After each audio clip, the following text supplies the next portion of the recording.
Good morning. Welcome to the 2024 Lex Frieden Employment Awards and HireAbility Forum. My name is Ron Lucy, and I'm the Executive Director of the Texas Governor's Committee on People with Disabilities.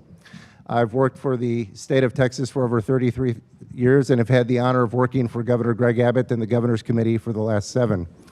Now, when you're the executive director, they pretty much let you do whatever you want. So I grab the honor of introducing our host and master of ceremony for today's event, Mr. Bob Phillips. Texas Monthly Magazine once said that anybody can be a Texan, but not anybody can make a living at being a Texan. And the top of that list is crowded out by one remarkable individual, Mr. Bob Phillips. Bob Phillips has been regarded by our last 4 governors as the ambassador for the state of Texas. He has traveled throughout the state telling the story of Texans leading ordinary and extraordinary lives.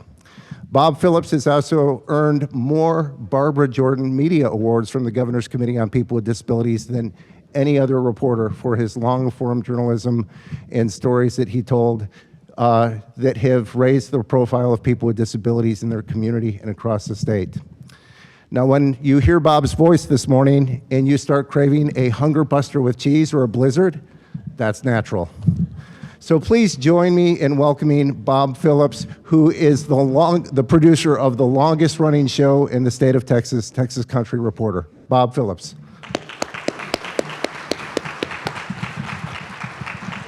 Thank you, Ron. By the way, I don't know if you know this, but that very first Barbara Jordan Award, it wasn't exactly real organized. What we did was we went to Governor Ann Richards' office, and I'm not sure she even knew at the time that we were there. We walked into her office, and she was very nice, but somebody had to come in and whisper to her, and she goes, "Oh, yeah, yeah," and she grabs this award and hands it to us and takes a picture, and that was it. So if you've been to a Barbara Jordan Media Award since then, let's just say it came up several notches from the very first one. So, want to welcome you to the Texas HireAbility Employer Forum and the Lex Frieden Employment Awards ceremony today. I am very excited about today's event, and especially as we also recognize National Disability Employment Awareness Month. I grew up with a person who had a disability, though I have to be honest with you and tell you that I'm not sure how many years old, but maybe in my mid to late teens before I was conscious enough to realize it. My dad grew up on a farm, and he lost his left arm, in an accident long before I was born. So I never knew him any other way. Now, he was also the age of the people who are the few remaining World War II veterans that we have. He was in that same age group, and because all of these people had come home from war, many of them with missing limbs and other things that had happened during war, it wasn't unusual back then to be around people or see people with some sort of disability.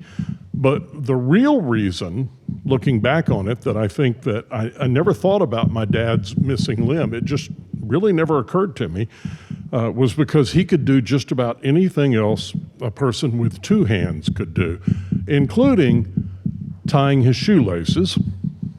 And because he was a mechanic, it was not uncommon for me to watch him drop an engine from a car he was working on, rebuild that engine, and replace it in the vehicle with almost no assistance. Over the years since then, I've come to think of it as really he had a different ability instead of a disability. And I think that that's really the way we all are. I ran a small business for many years, my production company, and no 2 of my employees were the same. We all had different ways of doing things. We all had different talents and different methods. And I look back on those years of running that small business, and I realize now it was our diversity that was really the strength of our company.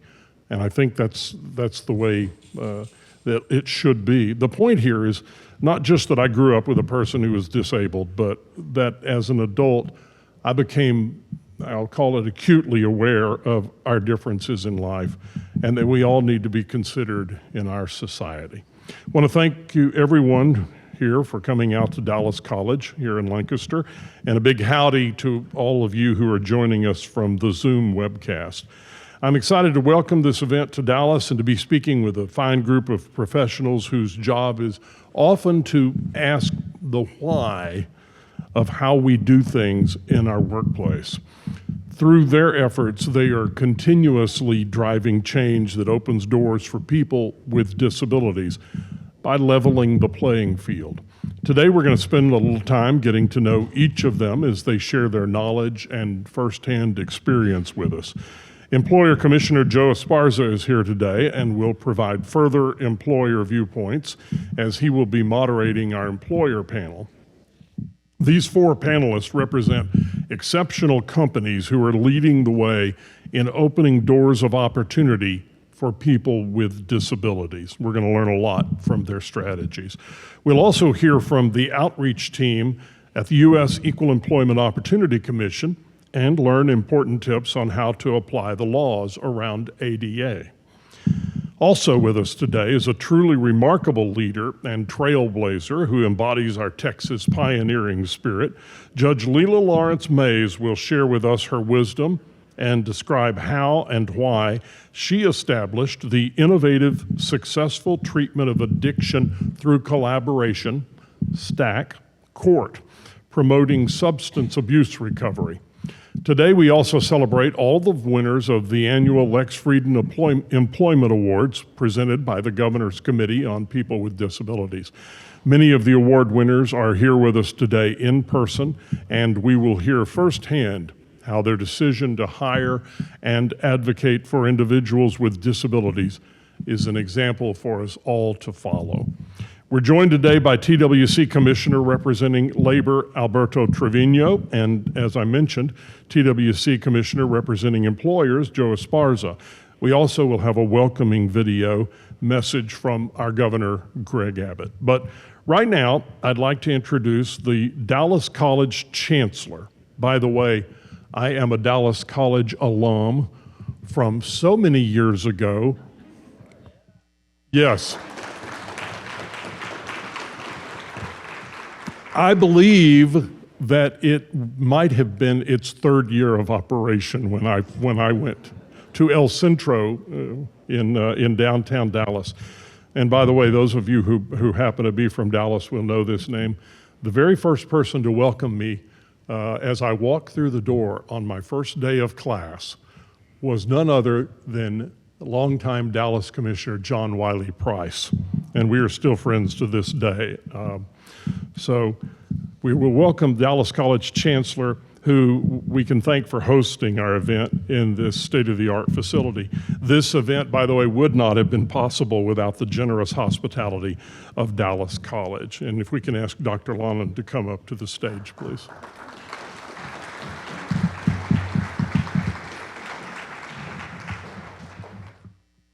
Appreciate it. El Centro opened in 1965, so now you can do the math with Bob. I was in the fourth year. Okay. Well, it is a privilege to welcome you all to Dallas College and to our Cedar Valley campus. This is an important topic and conversation for us as an institution. We have over 130,000 students that are part of Dallas College across our 7 campuses. And at Dallas College, ultimately, we are in the barrier busting business. We are intently focused on those barriers that get in the way of student success to, through, and beyond our doors. Because we know for so many of our students, it's not always what happens in the classroom that gets in the way, it's life that gets in the way for so many of our students. And so certainly for our uniquely abled students, we know that there are oftentimes even more significant barriers that we want to make sure that we are supporting and addressing as an institution. And so this month, we've had a series of summits and forums to help support students so they understand the services that we provide as an institution to support them on their academic journey. So throughout the college, at all of our campuses, we've had sessions to help engage them, to help hear from them, to make sure that we're doing what we can to address those barriers. And so, this significant event, everyone coming together to focus on these topics that are important to all of us, important to our community, I'm excited to tell you just about a few of the programs that we are in the process of launching, or some that have been in process for a while. Our Hugs Training Academy, offered in partnership with Hugs Cafe, Inc. Academy, I know some of you are familiar with, provides entry-level skills and training for adults who wish to enter the culinary and hospitality workforce. We have a large culinary program here at Dallas College, and so we're proud to partner with Hugs in this program. And then Project Aspire provides adults 18 to 20 with comprehensive disability support services to improve workforce readiness skills, including planning and organizing, problem solving, decision making, and business fundamentals. Case managers ensure that student well-being and success throughout Dallas College with our Student Care Network program. And then our Uniquely Abled Academy. This is something we're really excited about. It's supported with a National Science Foundation grant. This academy is the first program of its kind in Texas. It's offered at our Eastfield campus as a 15-week program, and it provides machine shop training for adults with level 1 high-functioning autism. And this event is scheduled to kick off here in December.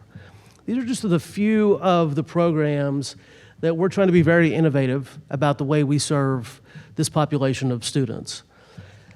And so, with all of the people in this room that are committed to this work, I appreciate the commissioners being here. Also want to mention that we have the Cedar Valley campus president, Dr. Joe Seabrooks, over here. So really, he's the one to thank for the hospitality at this campus today. But everything we do at Dallas College is for our students. So I just want to close quickly by reading a quick quote from one of our students, Jesus Cavazos, who's pursuing a science degree.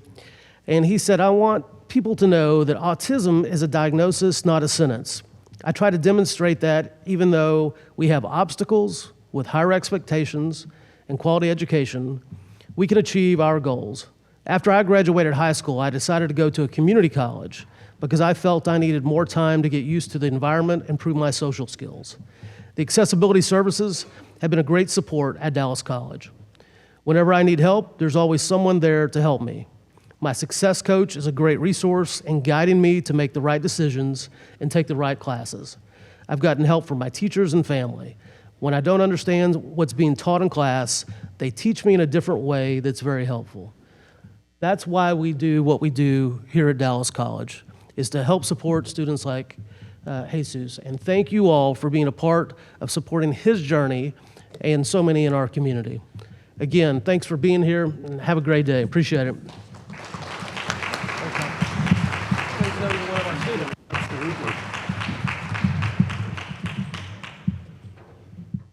As Dr. Lonan was talking, I was thinking about the fact that, yes, it was 1969 when I entered El Centro College and had declared my major to be journalism. I was sitting in Journalism 101. Believe it or not, that's, there really is such. I always thought that was a joke. Journalism 101. I was sitting there when I stumbled into my first job in television. I'm 18 years old, first semester freshman at El Centro College, and I was offered a job in television that turned into my television show, and I was at that TV station, KDFW, here in Dallas for 16 years, and it started at Dallas College. So I am now pleased to introduce a welcome message on the screens here via video from Governor Abbott.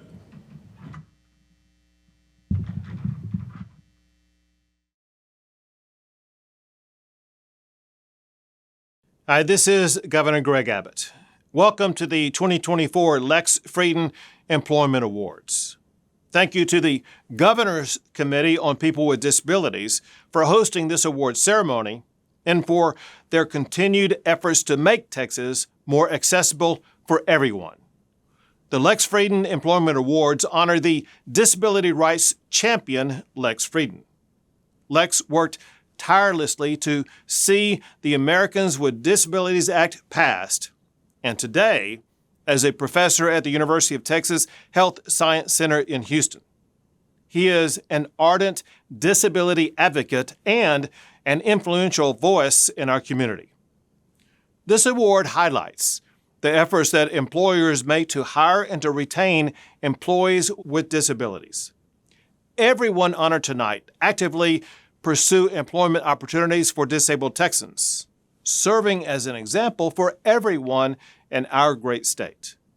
By recognizing these innovative business leaders, we hope to educate everyone on the benefits of an inclusive and accessible work environment so that all Texans can participate in the growing and thriving workforce of Texas. Thank you for your hard work and for your leadership and for serving as a model to your fellow Texans. May God bless you in your endeavors, and may God forever bless the great state of Texas.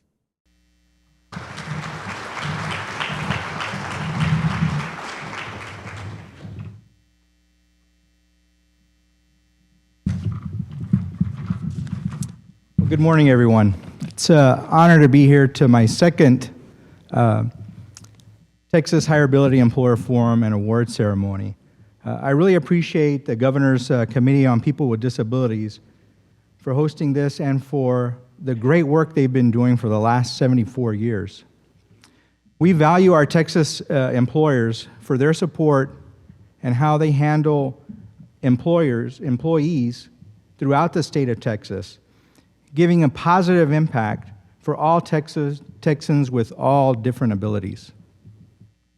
I want to be thankful for all the contributions that our Texas employers do to help hire people with all abilities, especially some disabilities that give a positive impact to the workforce and what keeps our Texas workforce the strongest workforce. I also want to say congratulations to all the Lex Frieden Employer Award recipients and for your leadership in removing barriers and that keep the workplace open for everyone. I also want to congratulate the 2024 NDM poster winner, Mr. Amadeus or Kidham, for his artwork, Helping Hand, and the positive message that it shows to everyone. I'd be remiss if I didn't thank Dallas College for hosting this event, and Chancellor Lennon and Dr. Seabrook for the great hospitality that you have always showed. Great speakers that are going to be here today, and especially Ron Lucy with a governor who's the executive director for the Governor's Committee on People with Disabilities. So I appreciate all the work that you've done, Ron.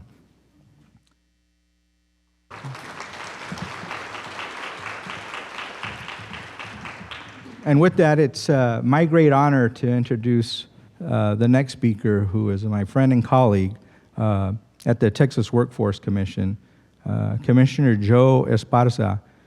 He represents the employers and has done a great job, and as he always has, served the state of Texas and the citizens of Texas.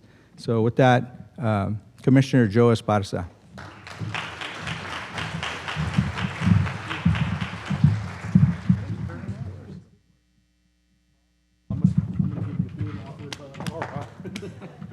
Bob, I asked our folks that were putting this together to give you a heads up, because I was going to give them a big old awkward hug, because I wanted to congratulate you and Kelly on being able to hand the torch over to such a great program that literally was the soundtrack to a lot of our growing up here in Texas and learning about everything that this state has to offer and highlight it. So thanks again, Bob. I can't believe I'm on the same stage as you right now. I also want to thank our presenters and our employers. I see Rudy's in the house right now. I'm really excited, always excited to see you guys and be in the Rudy stores. You see just them, these employers, I see them as, the leadership in these initiatives that we're going to have a lot of times here today to talk about. I'm excited about our panelists that are going to join me up here later, and especially thanks, Commissioner, you and your wife for coming here. Also, Melinda and Deb, you guys, thank y'all for all the work that you guys do. You guys are our cheerleaders in trying to keep this thing going. We definitely appreciate the signs. It's good. It's good advance. I consider today. I consider myself. So I had to do it too. The luckiest man alive. But no, I'm very lucky. I'm very lucky because Governor appointed me to a job that I was ultimately just excited to be acknowledged and excited that he chose me to represent the employers on the Texas Workforce Commission. This is my role as kind of the ultimate cheerleader for employees and for employers, employees, and members of the public to continue our workforce and to maintain a continued workflow into the great economy that we have here in Texas. It's a huge, huge challenge, of course. Living up to the high standards that our chambers of commerce, Dallas Chambers of Commerce, folks like, all across the state are recruiting and continuing to recruit businesses to come to Texas because we're just making good decisions. We're making good decisions on how we set our infrastructure, our elected officials, the folks that are appointed to boards and commissions are all making great decisions to benefit the economy, benefit workers, to benefit employers. And I get to share that message. Initiatives like our HireAbility is probably one of the greatest ones that we get to push out. Our attention to our friends, a motivated population that wants to work. You can't get anything better than that. The idea here, we're going to learn today for our employers is how we create ourselves in that image to make our businesses welcoming, to make it prosperous, and to really take advantage of what that motivation from those employees are ready to give us as employers. We always want to see that it's empathy, not sympathy. And it is right down to the point of perspective. We have to see perspective. Back in 2012, I started working for then Attorney General Abbott on his campaign side when we were very excited that he was looking to run for governor, and thank God he did. At that time, I was a volunteer and a field, somebody in the field, but I quickly was able to work with him in doing advanced work for him. And learning that somebody with disabilities that has his type of determination is just a role model for everybody. But having to learn that perspective and having to learn that he just, should probably just get out of his way, kind of stuff. So I learned that real quickly. But ultimately that was, being around in and around him and his direction and his initiatives, we're always looking at the support for the governor's people with disabilities and the commission that serve. So it's one of the highest priorities for us to continue to seek our individuals that are, again, motivated to work, have great perspective, and just really kind of just light up a room anytime they're there. So again, I'm looking forward to it. Again, I definitely want to, we'll get to know our panelists who I think really kind of exemplify what we're all here and what we're all talking about. So we get to talk to them and really kind of drill into what works in their world. So we want to thank them as well. I also get the wonderful opportunity to introduce a mayor of Lancaster. I'm sorry, the mayor's not going to be here. I know that he's probably he's double booked like most of our elected officials are these days. So we're going to get right on to our panel, I think, can we? Yes. Okay. You know what, Bob? This is your job. Thank you all so much, everybody.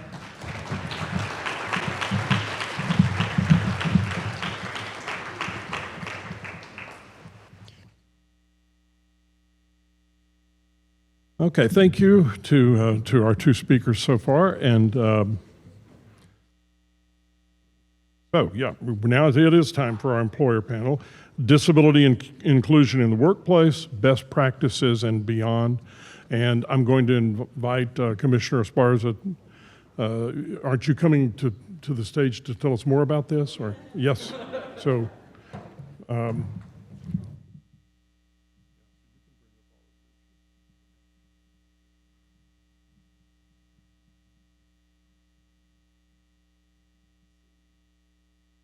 So, ladies and gentlemen, we're going to invite our speakers to come up from, we've got our three speakers. And then Jennifer, I think Jennifer's coming up. Are we going to, where do y'all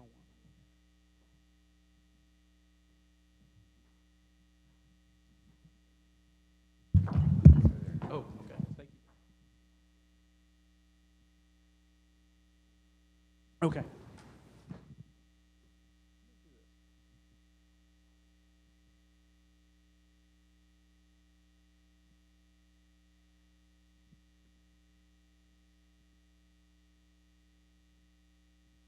So I think, okay, this is our panel. Thank you all for being here. Our disability inclusion in the workplace, and we're just basically going to talk about best practices with our employer panel.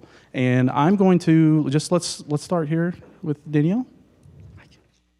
Hi, my name is Danielle Meadows, and I work at JP Morgan Chase as the director and head of our business solutions team and neuro inclusion strategies. The business solutions team, also known as BEST, is the firm's strategy around neurodivergent hiring with an additional focus on intellectual and developmental disabilities and getting them into business roles that are value added and sustainable across the firm.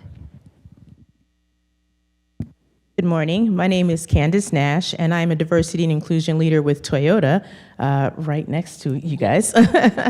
And my day job is actually working with the top executives across North America for Toyota with regard to diversity inclusion strategy. But my yay job is actually leading the disability inclusion strategy for all of Toyota North America. So that's about 40,000 employees.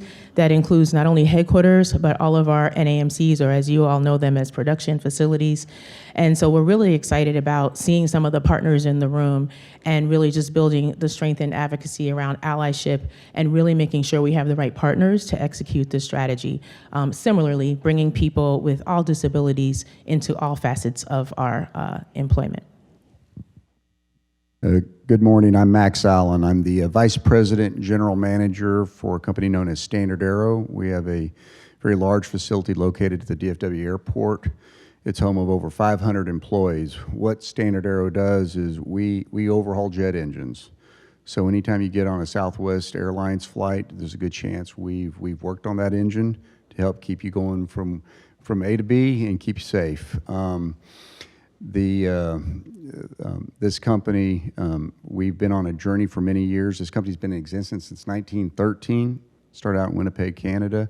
We are now a global company, and we're on a great growth trajectory, which has opened our eyes to where can we find some really talented employees with the right attitude and aptitude.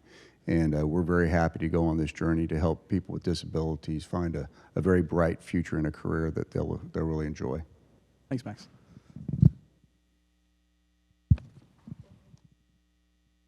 Sharing.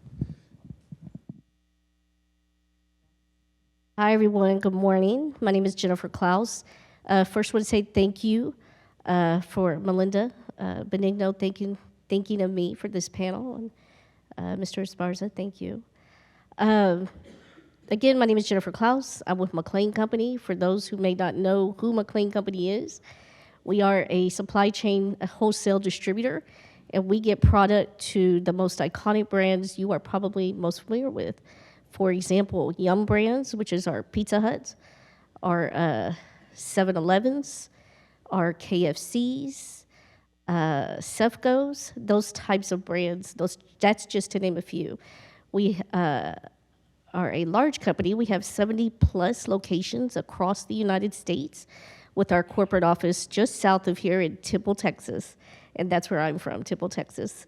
I am the Inclusion and Belonging Manager, so I am the leader of the inclusion efforts at McLean. And we have probably around 23,000 teammates on any given day. So I lead the efforts across this great company. Been doing this work for a little while. My past work experience actually was in workforce development. I had the great honor of working for various different workforce development boards, so bring that experience to my role here, and actually working and partnering with vocational rehab. I just have to applaud them and their efforts. Me, myself, having been a consumer of the TRC days. So I can speak a lot to the benefits of this program. So I am excited for the discussion today. Thank you. Awesome. Thank y'all so much, and it's good to see y'all here again, or good to see y'all. We had a little preposition, a little prep meeting earlier this week, and we had a lot of fun with that. And I promise that we'll keep y'all on schedule.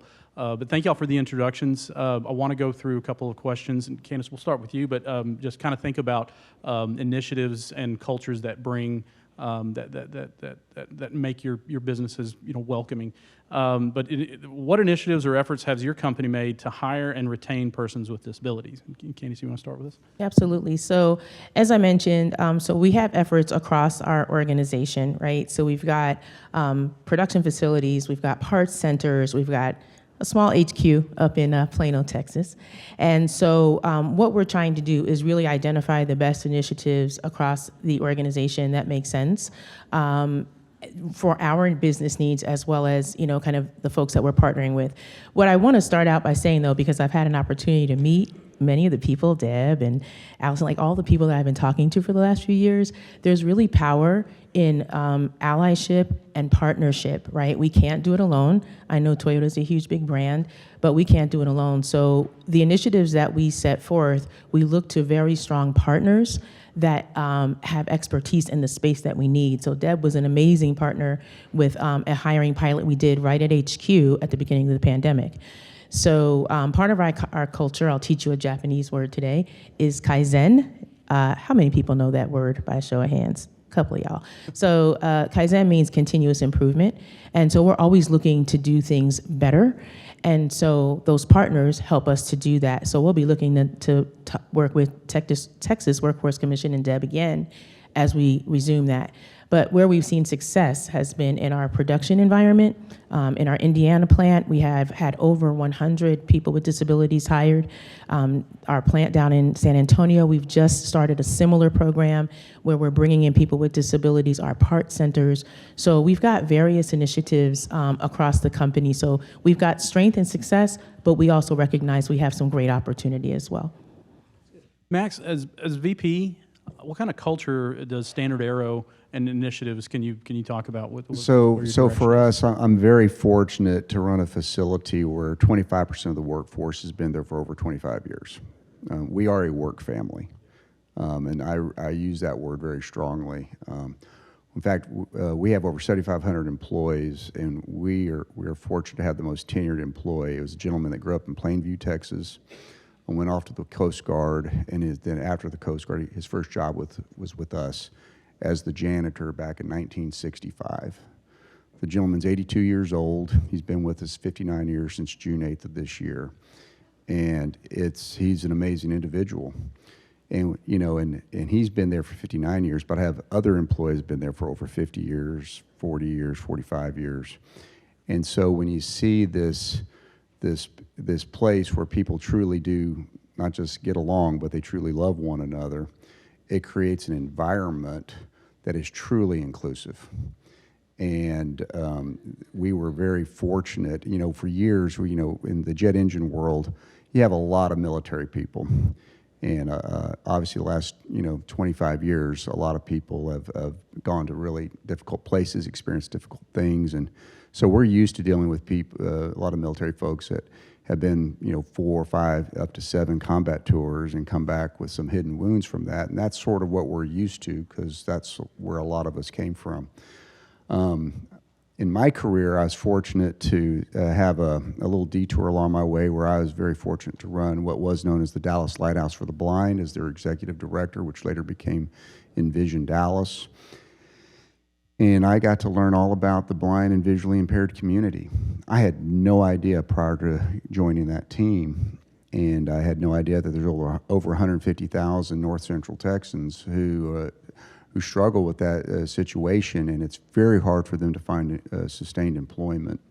But after I was in that environment, got to see how capable these people really were, and not only that, but so many of these individuals had lost their sight along the way.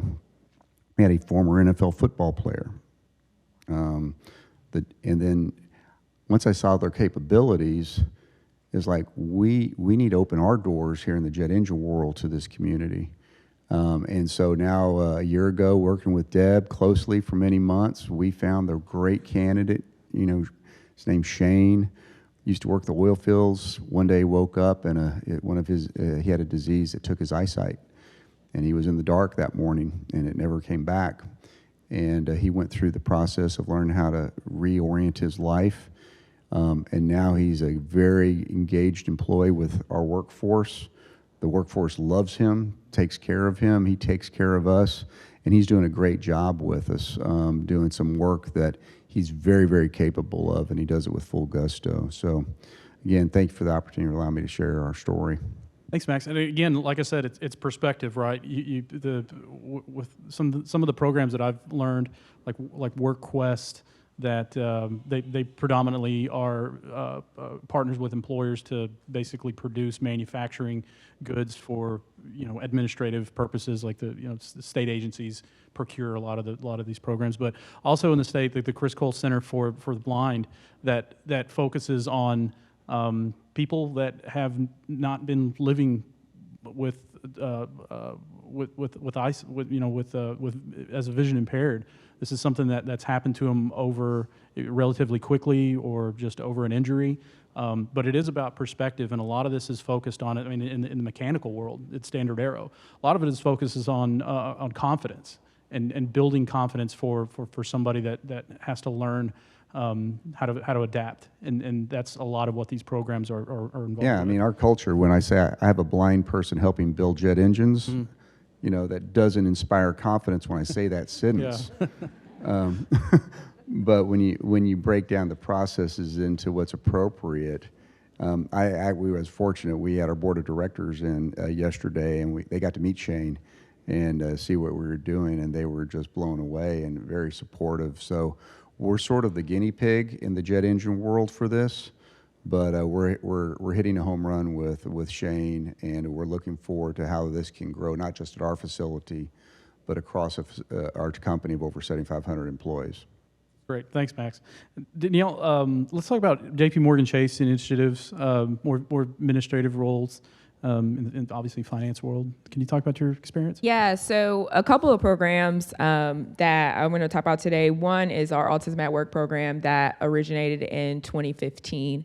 It started as a technology kind of program with IT, and now we're in 90 countries across the world, with 60% of those roles being in IT and 40% being non-IT. So you have people working in fraud, you have people working in as data scientists, all across the world in different roles. So we didn't stick to just the technology piece.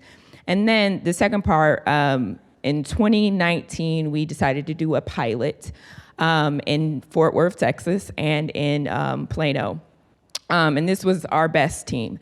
And this was something that was just supposed to be a proof of concept to see if different roles, if we matched talent and skill to specific roles that we knew the neurodivergent or IDD community was well at, or that people were motivated to do those jobs, you get better business outcomes. And when we did that, tenfold. Better business outcomes, morale shot through the roof, the teams were happier because they were able to move on to work that they were motivated to do, and we brought in people that could do the work that they were struggling with, and they were motivated to do it, and they actually did it better. And so, and moving on into 2020, when I came along, we all know COVID happened, and we had to pause everything to just figure out, okay, how are we going to do this? I mean, during that time, I decided, like, if we're all remote and we have to figure out how to do this, I can build a team remotely as well. And so I did a proof of concept pilot with 4 individuals in partnership with My Possibilities in Plano, Texas. And we did a remote pilot training AI technology. And it was phenomenal. We hired all 4. They're still with us today. And like Max, one of our colleagues, he's considered nonverbal. And even his mom and family were like, we don't know if this is gonna work. Like, and we're like, we got it, we're just gonna try it. And so we tried it, and 6 months through the pilot, we noticed that the workflow was not coming in as it should. This was work that was gonna be there like forever. And what we figured out is this individual had done upwards of 25,000 reviews with no errors and had trained the algorithm. And so we had to find him something else to do. But that just told us we had grossly underestimated everybody's talent and capabilities. And so today, starting with the initial 4 and then my 4 that we hired, we had 8, and now we're upwards of 70 individuals that have been through the program. We currently have 60 plus that are in their active apprenticeships or employees. And I am now global, so we will be expanding and have been expanding. And like Max said, there's people that now we've brought under the program to provide that additional kind of support and guidance to them and the managers. They've had tenure for 30 years. I met a young, well, he's not as young, but to me, he seems very young, but he started with us in our New York mail centers in '76. And he's still moving around as like no thought of retiring. He's happy. He was showing us the ropes yesterday. And it's been a value to the company to just see when you give people an opportunity, that's all they need, an opportunity to let them show you what they can do. And it's been phenomenal to see across the firm. That's good. Thank you, Danielle. I mentioned WorkQuest earlier, and as an example, there was an award given to a gentleman that was wanted to work and was picked up and hired by an employer, and he had a kind of it prevented him from doing a few things that he wanted to do. They found something very meaningful for him to do, whereas it pulled him out. It pulled him into the workforce environment, right? Whereas ultimately, like, I think the family was always looking for something to keep him busy, but he wasn't earning a wage, which was very important. After giving him a chance, putting him in these roles, he quickly learned the process and learned the organization, and went on to manage people. I mean, that's kind of where we want to put and give people the ability and the chance to grow and understand an operation well enough that he's teaching other people how to do his old job and moving up in the world. And I think that's great. Jennifer, the same question again is what initiatives and efforts, but also if you could think about, and y'all can think about, let's talk about recruitment a little bit, hire and retention, but more of recruitment. Where are y'all getting referrals? I know our local workforce solution boards are a great resource here in Dallas and the North Central Texas areas for that. And then, again, we push those programs, the HireAbility programs. But Jennifer, talk about the initiatives and like good advice on recruitment. Sure thing. So I have to tell you that starting up disability inclusion initiatives at McLean, that happened 10 years ago. I think it was 10 years ago. Yeah, I'll be there 11 years in November. Time flies. Next week. Anyhow, so as far as recruiting, hiring, retention of people with disabilities, I have to say it just across the board. I bring a lot of the background that I've had, and I mentioned it before, in public workforce development, also as a job coach in a prior life for people with disabilities, all these types of things. I've been able to come into a company this large, kind of present for a lot of people these new programs that a lot of people don't know about. Present these and being able to navigate a system that for some could be complex, could be a lot of red tape. So I've been able to come in and help the organization kind of navigate that and facilitate that process that's been very successful for us, whether it's paid work experiences from a WIOA office, or if it's from vocational rehab, and this is from across the country. We partner with CSAVR and the NET team across the country for our locations. We get a lot of referrals from them. And with these paid work experience, specifically, we're putting more emphasis on that recently, and looking to bring individuals into our distribution centers. So that's been very successful for us. But also for direct hire, and Deb, I can't see her in the audience. I don't know. Deb, wave your hand. Everybody knows There Deb. you are. There you are. I know Deb. I remember when it's been 10 years, I guess. Yeah. And Deb's experience with Walgreens and such, which was really our role model at the time when we were starting up, but which is a leader in the space. She's connected our Arlington location. We've brought on individuals direct hire that are deaf or hard of hearing. 7 individuals. I think it was just in a matter of a few months. And that just becomes kind of word of mouth. And that's just one location. And talk about, Max, you talked about a sentence you said, I don't know how you worded it, it's not verbatim. Oh, I have a blind gentleman that's working on jet engines or something to that effect. Mm-hmm. So when we're starting this type of work in a distribution center, we have forklifts driving around, zipping across the floors. We have pallet jacks. We have people moving at fast pace. That was a hurdle that we had to get across, and we still do it. I mean, we have 70 locations. There's hurdles we have to get across because we have operators in the company that have been in the company for years. The tenure's amazing. And, when you hear something like, well, I'm going to bring someone on that's deaf, how are they going to hear? These types of things. What we've been able to do at McLean is really leverage and partner with our partners like VR to bring them in to have disability awareness training. We do that specifically, especially if we're going to start up a new paid work experience, for example.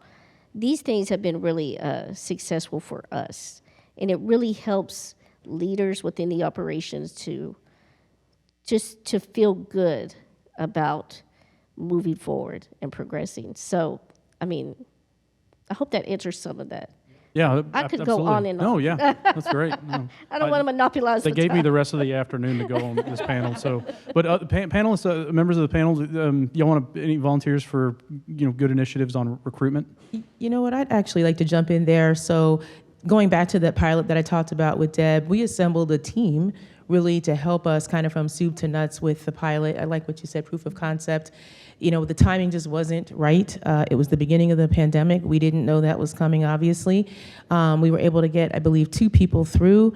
And then we were having, just candidly, I like to be candid, right? It was a time that we were all navigating personal life, much less, professional life, right? But, it was really a time of just kind of pulling together the partners and developing the plan, the strategy, and then also the training. So in recent years, we've actually built a relationship with Disability In. So we've been going to that conference and starting to develop a pipeline through that organization. And then we have a very strong partnership with the National Organization on Disability. So we've actually literally worked with them to pull together and cultivate training, not only for all of our employees, but particularly for our hiring managers. And I have to say that, as I'm hearing everybody share just great statistics and stories and data, we're all pretty much data-driven organizations, so I get that. But I think there's just the power in the message of making sure we dispel the myths about people with disabilities. As I heard the first person talk about, having a person with disability in their life, so did I. I think so did all of us. But we just didn't know. We just worked with them and we did what we needed to do. It wasn't called a thing.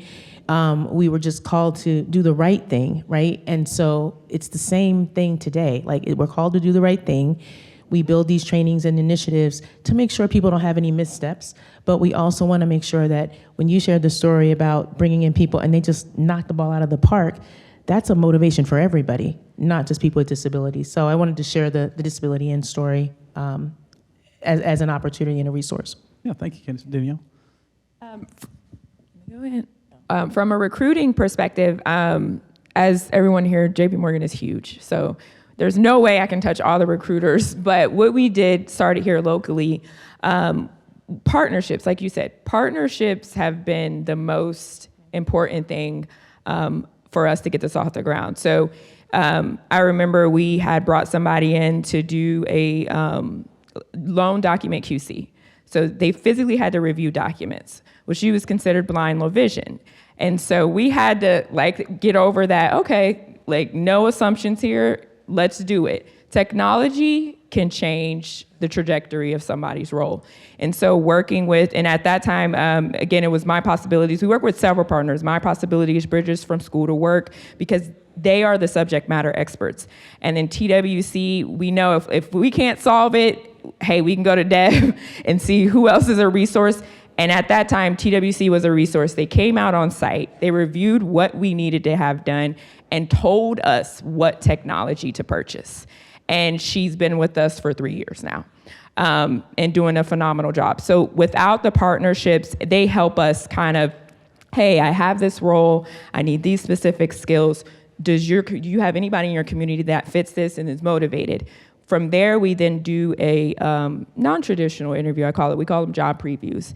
And we bring people on site. We let them see the sounds, the lights. Does the job description reflect what you actually see when you get to the job site? And let the candidate decide, is this good for me? And do I want to try out this apprenticeship? I think our process of doing an apprenticeship, which is a 60-day kind of timeline, but it can get extended. This is all individualized. To see, that's their working interview. Build their natural supports. They have job coaching available to them throughout their tenure, and build that, learning that job throughout. And the whole time we're working with our partners in the community because we just couldn't do this. We're not that savvy yet where we can find the talent. And a lot of the talent that has come to us, they would have never considered even looking for a JP Morgan job. And so working with partners like Deb and the community partners and Dallas, it's just been great. And also Disability, and I'm on the North Texas board, and that they've been able to just connect all of us to figure out the good partners. So it's been really good to work in North Texas and kind of partner with everybody in the community. Yeah, thank y'all for that, because again, I wanted that question because I wanted to, exactly what y'all did, talk about the partnerships that we can help folks understand and help you connect, and I think that's why we're here, our networking and getting ideas. And now back to our panel questions. I'm going to throw out this is how does your company provide training to managers and coworkers on disability etiquette and awareness? And I feel like it has a lot to do with common sense, right? So Max? It's common sense, but again, Deb's really busy. I'll leave that. Yeah. What she helped us with as we brought Shane into our workforce, with walking the shop with us, delivering some training, having some of her associates be with Shane while he was getting onboarded, and that was helped a good just two-way communication. But it's really simple. Once the people are together, your human nature just takes over. And I'm a real optimist. People want a purpose. People want to help their neighbor. And so when you meet this person, everyone starts figuring out solutions and what is possible versus getting stuck in what couldn't be because you didn't get to know the person. Once you get to know the person, the options become limitless. And again, big shout out to Deb and her team for helping bridge those things and helping us, get through those initial barriers. Anybody? Candace? Similarly, and I talked about NOD, the National Organization on Disability. So we've partnered with them for years, really since we got here. We officially got here in about 2014, but the building was opened up in Plano in 2017. So right then, we hit the ground running with them, and we really, in addition, I feel like Deb's just come on up and take a seat because I was going to give her in addition offer to my the seat. partnership with Deb, but also NOD and other partners, local partners like My Possibility. 29 Acres is another group. So again, it's about going to the expert. But for us, I talked about on our prep call about this funnel approach, right? So for us, it's about our culture at Toyota is one of inclusivity. It's about making sure that people can bring their authentic selves to work. The other thing I would say from a diversity perspective, because frankly, diversity is getting a very unique spotlight these days, it's really beyond race and gender, right? So it's really about the golden rule and the platinum rule. How do you want to treat others, and how do they want to be treated? And so with all of these partners, we've been able to come together to not only like kind of take our overall cultural training down to, okay, what's the need for people with disabilities?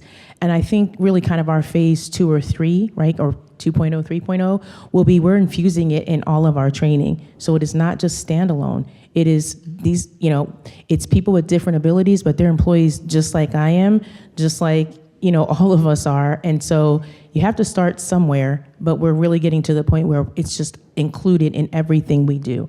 And it's a part of our inclusivity strategy and not just a standalone. I would say the same thing. Diversity and inclusion is just part of JP Morgan's DNA. And so disability is not separated from that.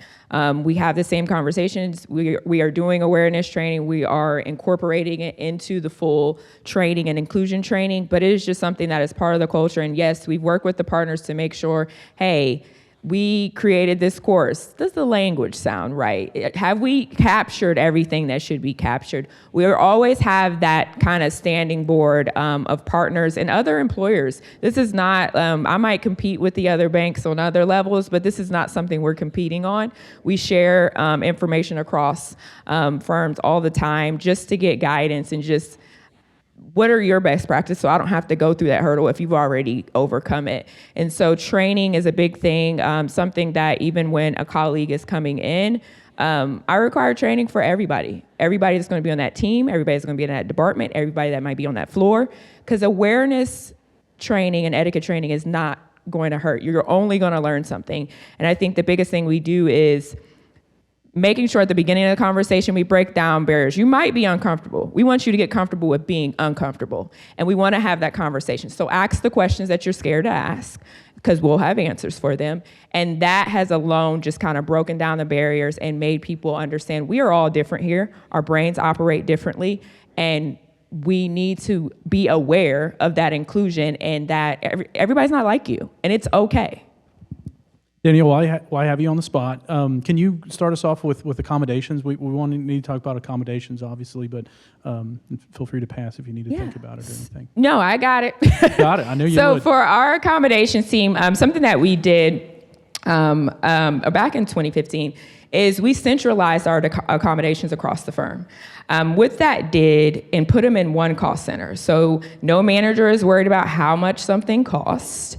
That doesn't matter. If they need the accommodation, there's a centralized process where it goes to our My Accessibility team, and they review it. And what we found post-COVID, a significant increase in accommodations requests. And so we have taken a consultative approach on case by case, depending on what it is. Some we can, if it's ergonomic furniture, that's easy. We're gonna get you a chair. And at this point, we don't even have to request it.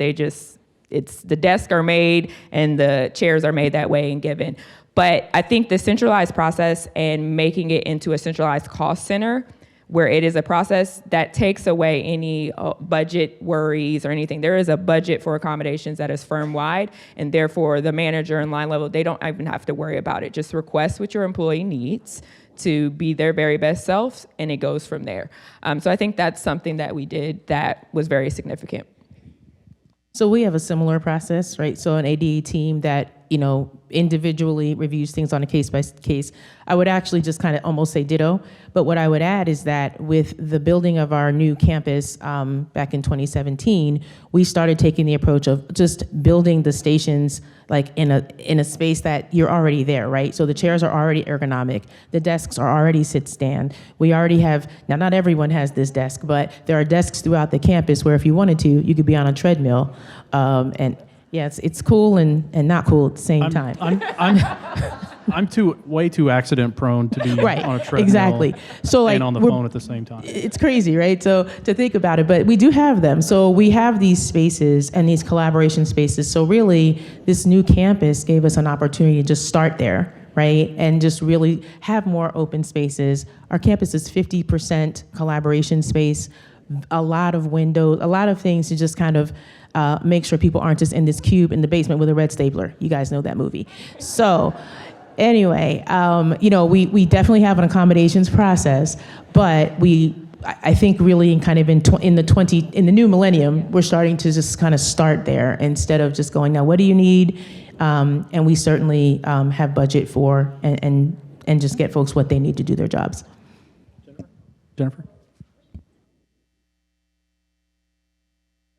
So we don't, unfortunately, not yet. We don't have a centralized accommodation process. I do very much think we need that. But of course, as with most employers, we provide accommodations as we're required to. There is a process to do that. I do think what we're doing more of, and all the way across, is when I'm speaking about inclusion, period, is we are consistently educating, and that could look very different. It could be lunch and learns. It could be just leadership trainings. We have a monthly leadership training that we conduct virtually across the enterprise. It's those types of things that we do. And it really, as far as disability inclusion, and also accommodations aligning with that, is very much just how we operate. It is part of our inclusion strategy. It's not a standalone, as Candace had mentioned. It's very much at McLean, is very much the cornerstone of our inclusion strategy. But some of the ways that we really promote disability inclusion, of course, is panels like this. We hosted a panel last week where we brought in some of our disability and the affiliate we have in Central Texas, came and did an education for our workforce. And it was a hit. It's just those types of things, I believe, that really builds up an inclusive workforce, an environment, which is really the goal here, an environment in which individuals and employees feel comfortable to disclose their disability, to really be able to be their authentic selves, whatever that may be. So those are the types of things we are doing at McLean and that we look to do more of. So I'm excited about that. Did you look like you had something to say. I did want to add, you just sparked another thought. So we're actually getting ready to launch, we've had quite a few things going on in the last few weeks, but into the new year, we're going to be doing a self-ID video campaign. And the idea is not just kind of the senior leaders, although they will be there, right? But it's also about making sure that our employees see people who look like them.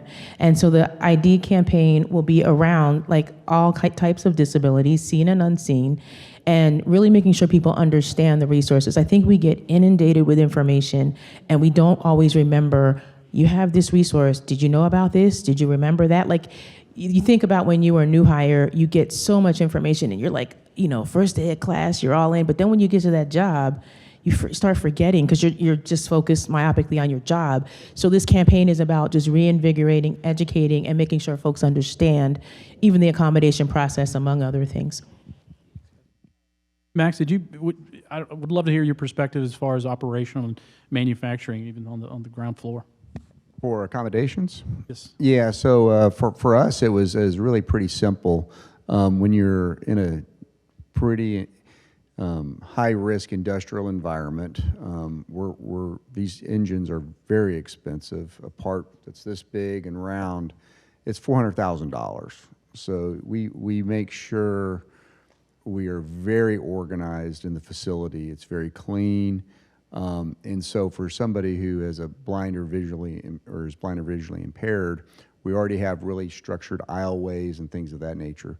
All we had to do was basically add some tape on the grounds so his cane could sense where it was. And we came up with some traffic rules on you walk on this side of the lane versus the other.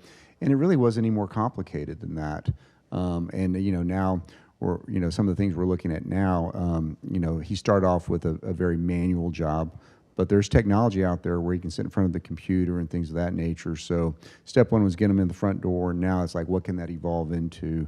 But again, the help we had with the TWC and the orientation mobility team and in setting up the shop, it was very simple, and it cost us literally, it wasn't even past $1,000. It was very, very cheap. Yeah, so what I'm hearing is when it comes to places with a lot of moving parts, it just sounds like it's, a safety stand down to improve or to any accommodations really helps and benefits everybody in the workplace as far as awareness to safety. Because in that environment, really if it's kind chaotic, you have another problem. Yeah. Yeah, good point. Well, good point. Well, let's talk about the big benefits. So we're going to talk about, this is one of our last questions, but I may think of one more. But what has your business benefited, or how has your business benefited from hiring and retaining a diverse workforce? And Max, since you still got your microphone warmed up. It's I'm a big believer that purpose is a huge motivator, and it inspires your workforce. If you do not have an inspired workforce, you're going to get the bare minimum out of your employees. When they feel ownership, engaged in something just bigger than hitting a bottom line, and I mean, it's business, we've got to hit a bottom line, but if that's all we're about, people are not going to look forward to Monday morning. So when you help people who couldn't find an opportunity elsewhere, that really inspires a much bigger purpose than just earning a dollar when you go to work, and it's so contagious, and then it opens up the realm of other possibilities. Not to mention, right now, I mean, looking for workers now is a very real problem. The world has changed, as we all know. It's not going to go back how it was 20 years ago, and there's as the baby boomers retire, the follow-on generations just didn't have as many kids, and so it's a very real issue we're dealing with. So where do you find these new workers?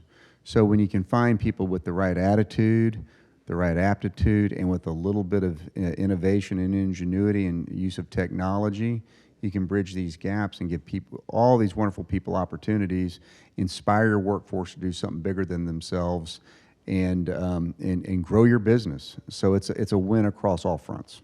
Yeah, Max, I don't know how many times I've heard when we're looking for somebody specific, we're always told, look for somebody with a good attitude. Attitude, Just aptitude, get an every attitude time. out of the I can gate, train and we everything train 'em. else. Yeah, definitely. Jennifer? So, Max, I'm glad you mentioned purpose. So I've just the last 3 weeks, I've been interviewing leaders across the enterprise and wanting to get their perspectives on inclusion. And that has been the number one thing, the feedback that I've heard, as far as we want our teammates to feel every day that they have a purpose in meeting this mission, which it's a big piece of this inclusion thing, right? So I just had to mention that. So I'm glad you said that. But as far as benefits, I mean, it's a wide spectrum of the benefits. But for McLean, we have I think it's about 53% of our workforce, just talking about diversity period, is diverse, which is that's the majority minority company. So the benefits, the results, the outcomes have been significant for us. I mean, even in customer satisfaction. Most recently, we were, for example, awarded from the 7-Eleven franchises as provider of the year. The innovation of a diverse workforce speaks to that. We can't do any of that without the diversity that's the majority of the workforce. we just can't. So it's those types of things that we've seen. These are real tangible things that we've seen. Engagement increasing as far as engagement scores. These are real things that we see. And as far as disability inclusion specifically, I am so happy to say that at McLean, I'll just be real honest. I've never really, even though I have an apparent disability, I've never really been vocal and verbal about my disability until I came to McLean. It was the environment that led me down that road. That's so important. It's so also, in my role. But I just like to say that's just like a recent thing that's come to my mind, recently. It's just like, that's a big thing. It speaks a lot to the company I work for. It's an amazing company. we still have a lot of work to do. We don't do things perfect. But I will say, as far as disability inclusion as well, I can see pockets of the organization where our representation of individuals that have self-ID'd have increased significantly. I have pockets in the company that I have as much as 15% of the workforce within an office or within a DC. That's amazing to me. It wasn't like that 5, 6, 7 years ago. So that, to me, that speaks to the efforts that we're making in this space. So I'm happy to say that. Yeah, thank you, Jennifer. The mission continues and it's growing too, so Candace. Yeah, I know we're bumping up against time here, so I definitely, once again, would echo a lot of the sentiments that have been shared. But one thing I would like to leave the audience with is that diversity, and I jotted this down this morning as I was getting ready, diversity is inclusivity in action. So the benefit of having people, no matter their gender, no matter their race, no matter their different ability, is that you get diversity of thought. You know, who better to tell me how to navigate the world in a wheelchair than a person in a wheelchair? Who better to tell me how to navigate the world as a blind person than a person who's blind, right? Or whatever the different ability is. So we've seen tremendous, opportunity, but we also seen tremendous success. As you just shared, like, we're doing things well, but we have a lot of opportunity. I look forward to keeping in touch with the panel and continuing to learn.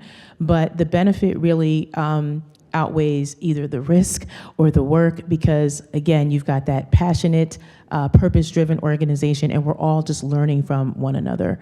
So that's what I would leave, the audience with. Danielle? I echo the same thing. I think for me, diversity of thought is the biggest thing, and what it kind of brought. We're going to be successful as a business. Like, we get great business outcomes. That's been proven. But what we didn't foresee is those things we couldn't measure. We couldn't measure just the change in the culture amongst teams and their peers, and the view of what managers changed over. They changed how they managed.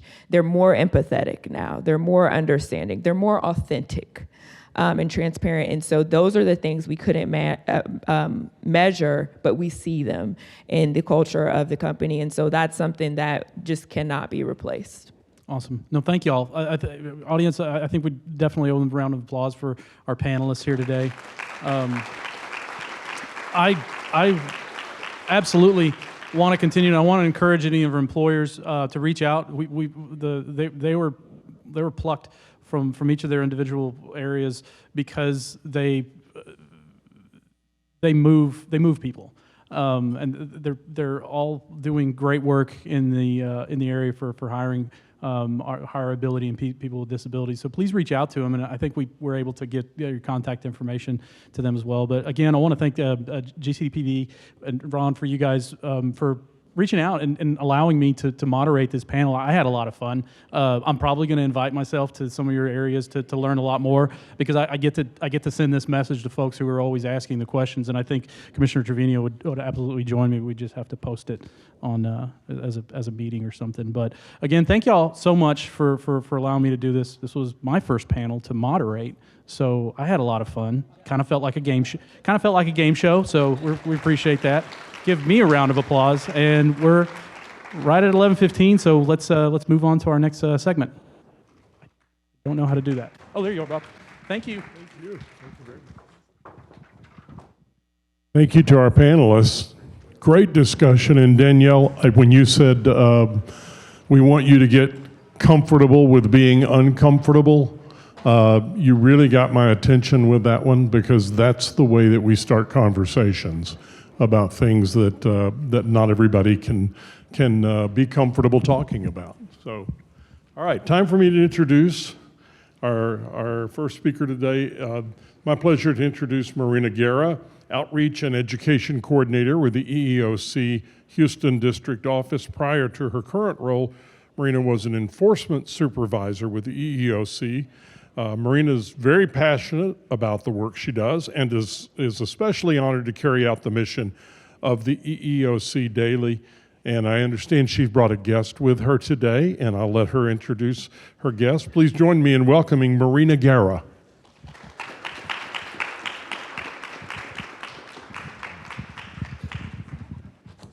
appreciate that. Hi, how's everybody doing? Good, good, good. Thank you for having us.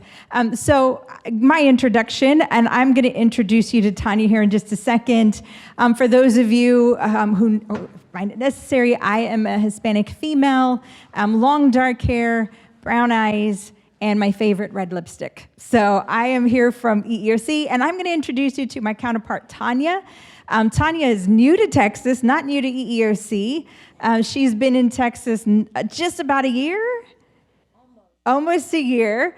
She is the counterpart to what I do. So I cover the Houston region and she covers the rest of Texas. So we're working together because she's learning, coming from Philadelphia, that Texas is a lot of work. So we're here and just really happy to be here with you. So I'm going to talk to you about, well, let Tanya introduce herself. Well, I thought you did, so I didn't want to jump in, but thank you for inviting me. I actually crashed this party, y'all, because I was double booked, like somebody said, and I said, I have got to show up because I'm the Dallas District, representative, and like she said, the rest of Texas, and I had no idea how big that meant. I said, oh, Marina's there, so we can split Texas, and then I got the map, and I said, wait a minute, I call it Amarillo too? Presidio? South Padre? El Paso, San Antonio, like, okay, I'm gonna need some help. So thank you, Marina, for bringing on board, and it's my pleasure to start working with all of you. So some of you I just met for the first time, and others of you, I'm gonna be hunting you down. Well, we had some slides. I don't know if otherwise, if you let us go off script, it would not be. Yeah, we'll be here forever. So we want to stay on script. My apologies because I did not put Tanya's information on here. We were really working in silos, unfortunately. And so I'm happy to have, we heard partner in crime a lot back here. I'm a fan of Deb as well, a fan of Benigno. But we work in silos, so I'm really excited about having a partner in Tanya. So our email address is the easiest way to reach us. It's going to be the exact same format for Tanya. It's going to be tanya.lennox@eeoc.gov. We're here to help. We want to put a face on the agency different than what most people feel, right? Everybody's scared of EEOC. It's like this scary agency. And Tanya and I want to change that dynamic. Next slide, please. We want to talk to you about the ADA, but please keep in mind that the laws that we enforce expand over, right? So race, religion, color, sex, national origin, age, disability, LGBTQ protections, pregnancy protections, but we're going to focus solely on the ADA. And I want to say thank you to Melinda for inviting us as well, because Tanya and I in our work, most of the time, she was an investigator, supervisor, same as me. Our career paths are pretty similar. We always saw the bad side of this, right? The organizations who had gotten themselves into trouble and we had to investigate, even though we're fair and neutral. If we established that there was some wrongdoing, we had to make it right. We always did it from a positive approach, but I love that our role now is more about prevention. So if you have questions, before you step too far into something, please reach out to us. I know we're preaching to the choir because y'all are here to be celebrated for getting it right, and we love that. We were excited about coming, and I was telling her how exciting this is. Because we get to see the positive sides of this, and we love that. We absolutely love that. So I'm going to talk to you about the basics of ADA. Here's the thing. The law applies to everybody if you have 15 or more employees. So if you're a private organization, city government, state government, even the federal government, regardless of what the employment agencies that send people to places, labor union organizations, all of them have to abide by the laws that EEOC enforces for the ADA if they're 15 or more employees. Who's covered? When we're looking at the ADA, there's multiple ways that an individual can be covered under the laws that under the ADA. Number one, they have an actual disability. What that means for EEOC is a mental or physical impairment that affects a major life function or activity, walking, talking, breathing, concentrating, right? All the things. They're still capable of doing their job. They're qualified and capable of doing they just might need an accommodation. That's the first group of people who are qualified. The second group is anybody who has a record or history of a disability, and the employer utilizes that record or history in a negative way to deny them a right, privilege, or benefit of employment. right? So even if it's an informal conversation that the employee has and says, I'm dealing with this or have therapy for that, that's notification, that's record, that's history. The third is regarded as. We might hear it as regarded as, perceived, where the organization doesn't actually, the employee doesn't actually have a disability, but the employer regards, perceives, or treats them as though. And somebody had talked about training, right? The panel talked about training as well and the importance of training. Managers, leaders, and supervisors, the decision makers of your organization, if they make the wrong decision, if they treat somebody, even though the person doesn't have a disability, maybe they have a condition that's not permanent, but the employer, managers, leaders, supervisors, decision makers regard them, treat them as though if they have a disability, they have just qualified them under that realm where they may not have qualified previously. So training is of the utmost importance. And the last that we don't see very often is relationship and association. So if my spouse or child has a disability and the employer utilizes that information in a negative way to deny me a right, privilege, or benefit of employment, that person is still covered even though the employee doesn't have the disability. That relationship or association to someone who does might protect them. I had a case where the individual spouse had breast cancer and the employer opted to not put them under the medical health care benefits. Even though he didn't have the disability, he was denied those benefits because of the spouses. So you have to be really careful in these situations. And then when do these laws apply? At every point in the process. And we're going to kind of go through those processes with you. Next slide, please. Marina, before you jump into the next slide, one of the things that I want to identify that one of the speakers brought up when you were listing all the protected bases, because first of all, everybody in the room is a member of a protected class, okay? Yes, white males, you are a member of a protected class. I brought that up because I met with the employer attorneys group yesterday, and that came about. So, but one of the things I want to bring out is that sometimes we'll have that intersectional discrimination with people of a certain race or women that have disability or people over a protective age that have a disability. So the disability applies to every protected class, sometimes together, and we use that together. And you can be of the same protected class and discriminate against another protected class. I'm a Black female, I'm fairly brown complected with hazel eyes, but I might have another person that's Black that maybe is the dark skin, and they're saying, hey, you're discriminated against me. And then people say, well, you're the same race. Yes, we are, but we're not of the same color. So I just want to make sure you keep that in mind as it relates to disability as well. Absolutely. And again, as we said, these things can happen, discrimination, even harassment, but discrimination can happen at any point in the employment process. We think, okay, the person's just coming in, how much trouble can we get into? A lot of trouble. If you go onto eeoc.gov, there's some trouble, right, that people get into even before the employee starts. So I wanted to cover some of those with you. So in this particular case, the general manager was hiring for a busser position at a restaurant and noticed that the individual utilized a cane to walk with. And so when the person came in, they did the conversation, did the interview, and the general manager asked questions like, what's wrong with you? How bad is it? How long have you been this way? Right? And then when the person didn't get the job, surprisingly, what do you think the person filed the allegation on? With the EEOC, it turned out to be an EEOC-related matter. We investigated. We actually litigated that case. Now, my question to you is, can you ask applicants questions about their disability in the application stage? How many hands up to say you can ask questions about an applicant's disability during the hiring stage? Everybody says no. One person said yes. I don't see very many hands. One person says yes. And here's the thing. We try not to because we don't want it to lead to trouble. But with the EEOC government, definition, it depends, right? It's always but it depends. Where are the attorneys in the room here? Raise your hand. Okay, you know that depends, right? Okay. So it depends. Now, if the disability is visual, you can see that the person uses a wheelchair, it uses a sight dog, a cane, something of that sort, needs an ASL interpreter. Those visual disabilities, let's say the individual utilizes a wheelchair, but they are applying for a stocker's job, and you know that there's going to have to be like high stocks or whatever it may be. You can ask questions as to whether or not they can perform the essential functions of the job. But if you're focusing on the disability and not their ability to do the job, that's where people get into trouble.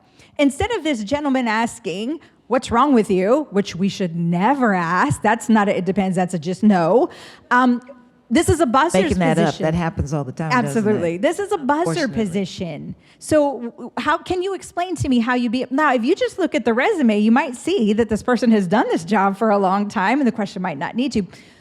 If there is a indication, the person shares that information during the interview or it's visual that, hey, this person has a disability, very cautiously can you ask those questions. But again, very, very cautiously. You're focusing on the job and not on the disability, right? Makes sense. Next slide, please. A little bit more, right? So you can ask very limited questions. So it depends on where in the process you are that's going to determine how much and what information you could ask. If they come to you and say, hey, I'm ready for this interview, but I need an accommodation for the interview, you got to grant that. So there's a conversation about disability. You don't focus on the disability, you focus on the need for the accommodation. If they need an ASL interpreter, maybe they have an intellectual or learning disability and they need questions ahead of time or topics.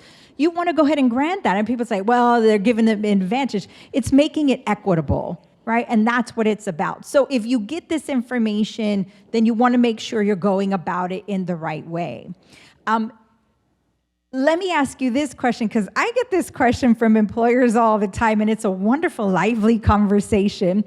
Is an applicant required to tell you that they have a disability? Absolutely not. I think we're all in agreement that that's a no. I see a vigorous shaking of the head. Absolutely not. And employers call me up, said, well, they should have told me. Why? What would you have done differently? If they told you and you wouldn't have hired him, then we will see you on the other side of that, right? And we're going to do it lovingly because we always come in peace. But at the end of the day, why should they? The only time that an employee or applicant is obligated is if they need an accommodation. I could have I've been with the EOC 25 years, Tanya the same. What if I've gone all 25 years without needing an accommodation? What's the point of me telling my employer the disability? An employee is not obligated. And we want to protect that right, because unfortunately, and you know this, again, preaching to the choir, there's still stigmas. We're working collectively to change that idea, but until we're there, we want to give them that opportunity. And when they present it, then we approach it with very careful things. And Tanya's going to talk to you about accommodations in just a second. So that answer is vigorous no. They're not obligated. Next slide, please. What can you ask? So at the post offer, once the individual has been extended a offer of employment, you can ask questions. So this is where you can ask for physical tests if there's a job necessity for it. You can do the drug screens. Those kinds of conversations can happen after a contingent job offer is made. You can't do those things pre-offer because that's going to be a potential violation, right? And so you have to be really careful. Somebody asked me, I thought you could do a drug screen at any point, even before you made the offer. But here's the thing. If you ask for that information and they disclose that they have, a medical condition where they're taking specific prescribed medication, that's medical information. So we got to be really careful. But also, you're going to drug screen all applicants? That sounds very expensive. I almost imagine that most organizations are doing drug screens if they're required for people once they're hired. But also keep in mind that the medical or physical agility tests, those kinds of things, they have to be job-related and job necessity. You can't just say, oh, this person has a disability, let's send them for physical assessment tests and just them. So when we're looking at that, did you send everybody in that job description for that same test? But also, is that test necessary? I had a case as an investigator where the individual was applying for a CNA, a certified nursing assistant job. And one of the physical, after post-employment, they offered her the job and then they made her go do these, little stations for a test. And so one of the sessions was her having to climb a 6-foot construction ladder. And when I went to go look at this, I was like, what does that have to do with nursing? And it was a third party, and they're like, I don't know. They just tell us what to do. So I went back to the organization, and they said, well, in a hospital setting, if there's an emergency and the elevators are not working, the person has to go up and down stairs. Stairs is very different than a ladder. I can do stairs. I can't do the ladder. And at the end of the day, we found a violation with respect to the ADA because that test was not job-related or necessity. And at the end of the day, it was precluding a lot of very qualified people to do the job with specific disabilities. So we established a violation. They had to change that. You can climb stairs, but not the ladder. How about this? Can you revoke a job offer after you learn about a disability? So you extend the offer, you do maybe medical screen or whatever it may be, and you find out that the person has a disability. Would you want to revoke that offer? I'm hoping everybody's saying absolutely not. No, that's a problem, right? Because now you're basing that employment decision on the disability, and you're going to have a lot of explaining to do. You don't want to be in that situation. You can only revoke a job offer if the information that's obtained is concerns about safety for them to perform the job. But you have to be really careful because we don't want to rely on stereotypes and biases that are not founded, right? Next slide, please. This is a case that EEOC actually litigated. And so I just want to start, and this was actually a very proud moment because this was an EEOC case in Houston. And it was a case that one of these things that I had seen quite a bit as an investigator that was problematic. In this particular situation, they hired the person, they did the whole drug screen situation. They found out that he had anxiety disorder and also he had previous drug use, substance abuse. So he had this prescription for opioids to get off of, right, the substance that he was previously addicted to. So when they learned this, and it was a laborious type job, they learned this, they thought, oh, this is safety. This is not an issue. So they went ahead and pulled back the job offer, rescinded the offer. The company withdrew the offer without contacting or engaging the applicant. That's the problem. There was no conversation or communication. They just withdrew the offer. It was based on stereotype. Had they had the conversation with the individual to understand what's the medical use, how is this gonna, if it has any impact or effect on the work, that's the thing, right? You can't just make these stereotyped assumptions because those are the things that unfortunately will get you on EEOC.gov, the newsroom, and that's not a place you wanna be. Now, I was very nice, and I left off all the names of the organizations because I never know if they're gonna be there, and I don't want them side-eyeing me or, you know. But at the end of the day, this is not just this one organization, right? As an investigator, I saw these cases a lot. So we want to just be really careful. Past substance abuse is protected under the ADA. If they're currently using drugs, no. But if they're past users, they're protected under the laws that we enforce under the ADA. So be really, really careful. Tanya's going to talk to you about the interactive process. Now, I'll say this. I kind of joke with Benino that I wanted entrance music, right? Don't you want to know who's coming? Like, if we all had entrance music, you would know who's coming and what their intention was that day. Like, maybe don't want to talk to that person right now.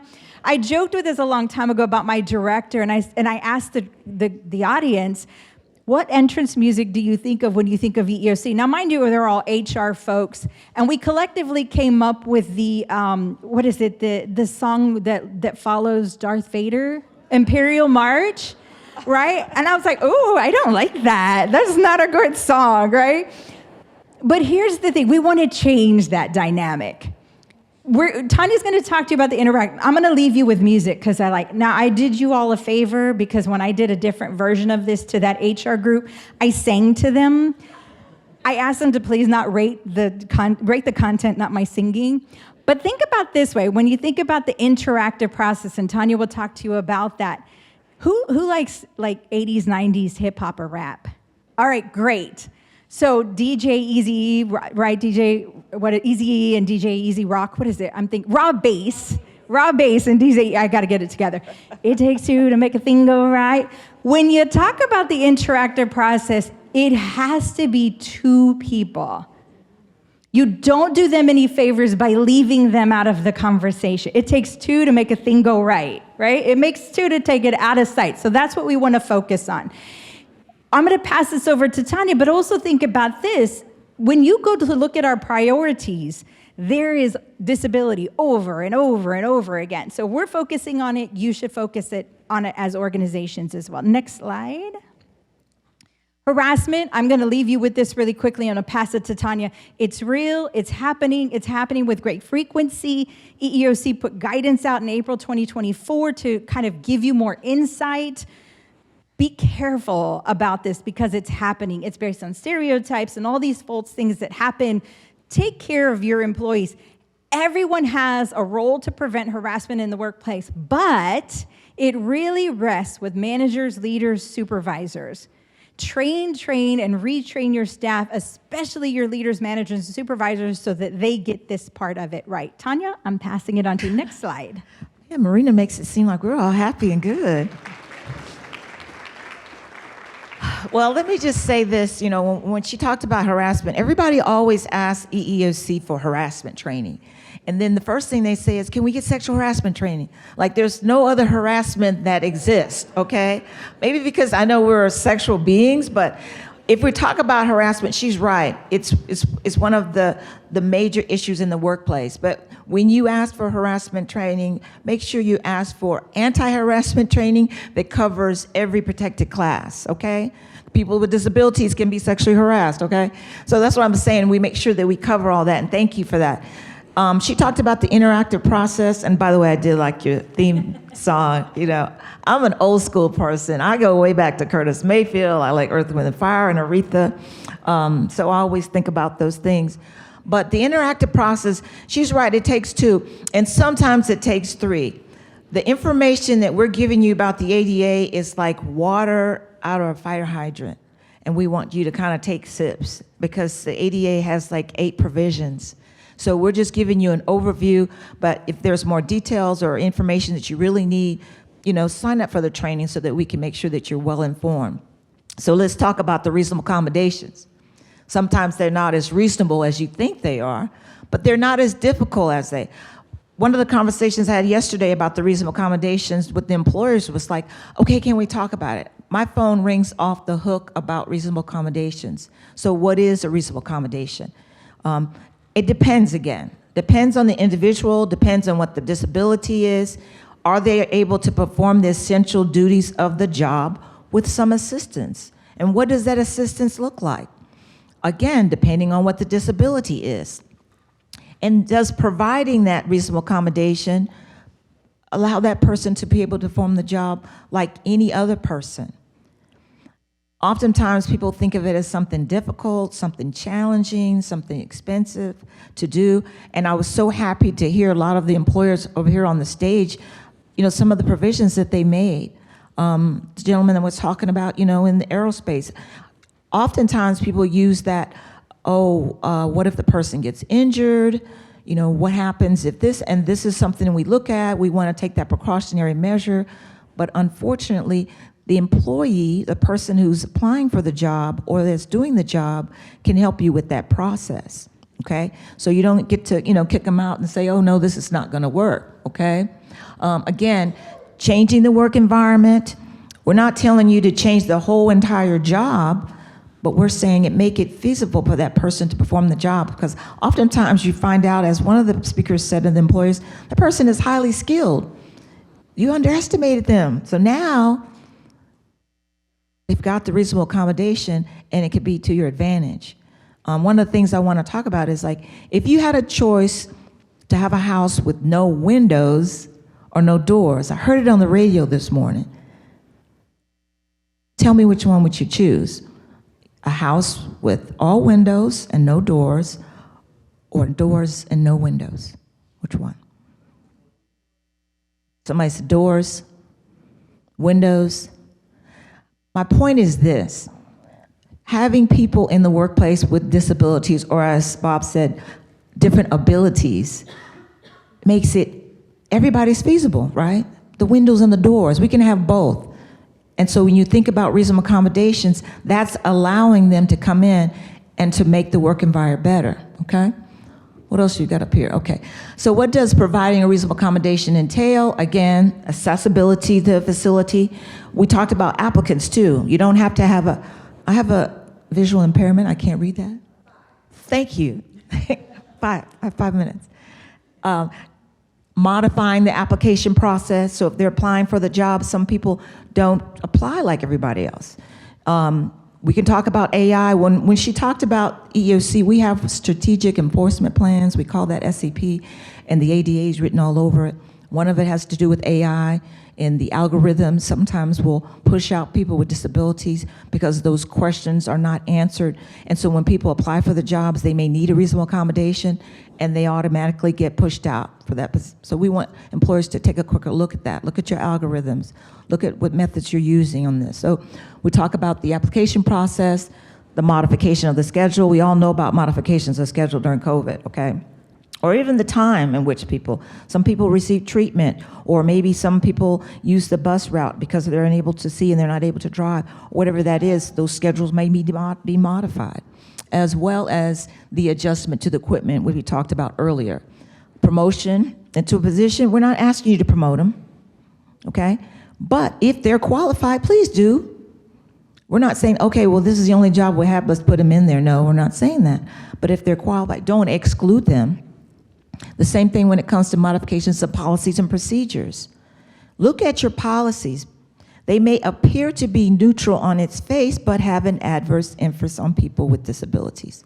So we're asking you to take a quick view on that. Lowering the performance standards, absolutely not.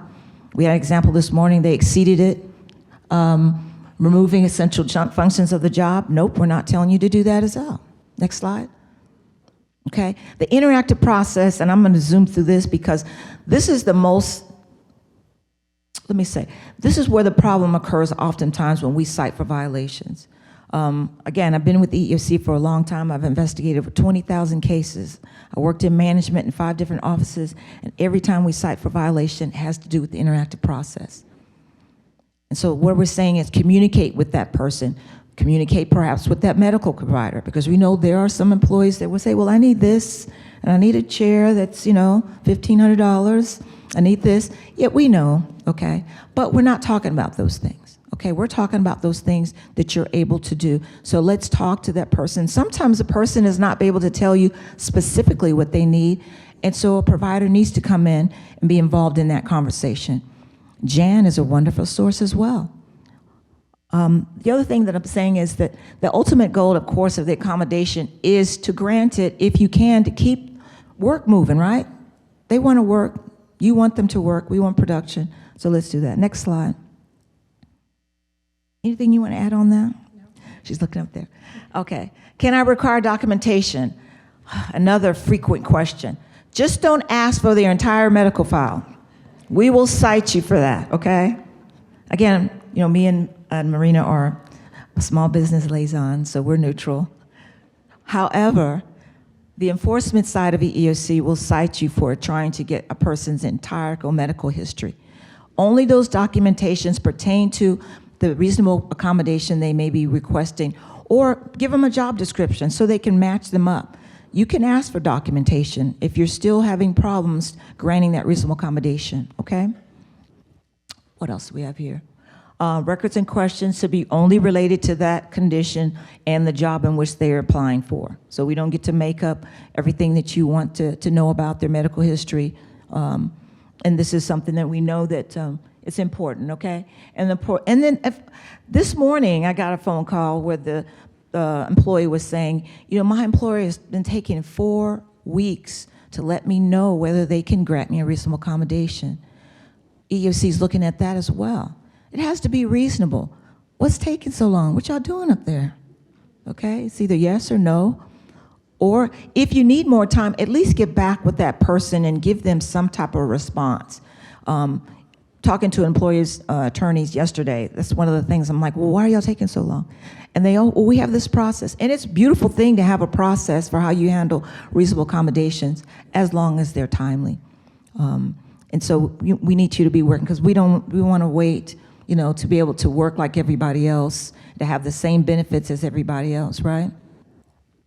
What else here?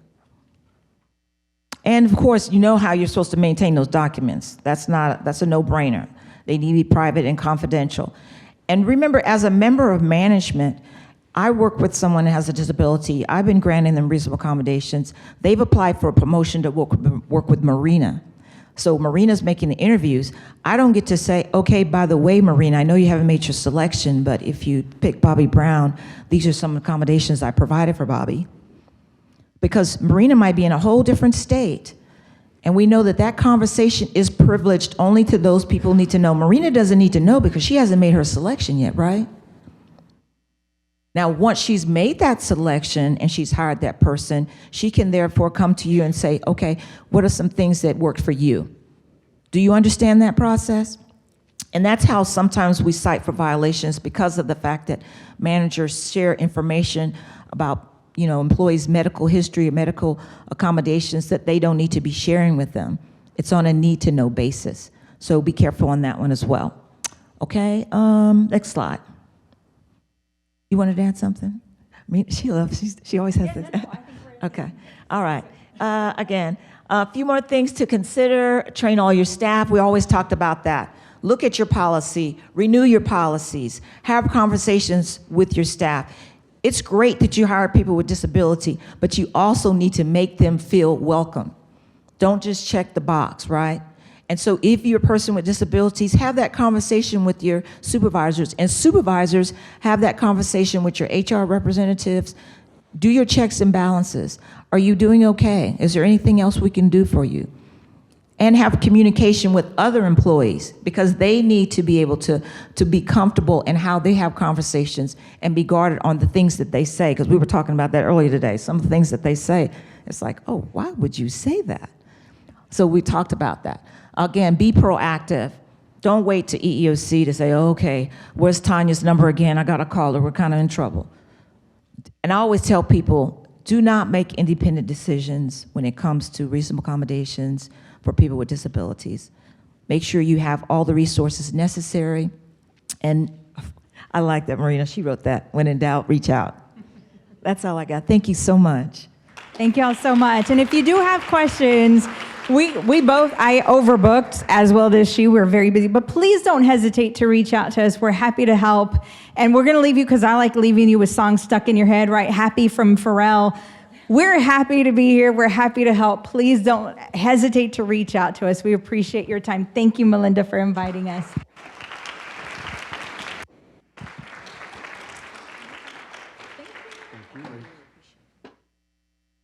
Thank you both very much. Very informative. Okay, it is that time, and before I say the word and everybody runs to the door, all of you who are involved in the Lex Frieden awards ceremony that's coming up, and you know who you are, if you will go outside of the room now and get in the line for lunch first, because you have to be back in here in about 15 minutes. So, and then if you'll let those folks go first, then everybody else go ahead and go, and lunch is ready right outside there. And then we'll do the award ceremony and a working lunch all at the same time. See you back here shortly.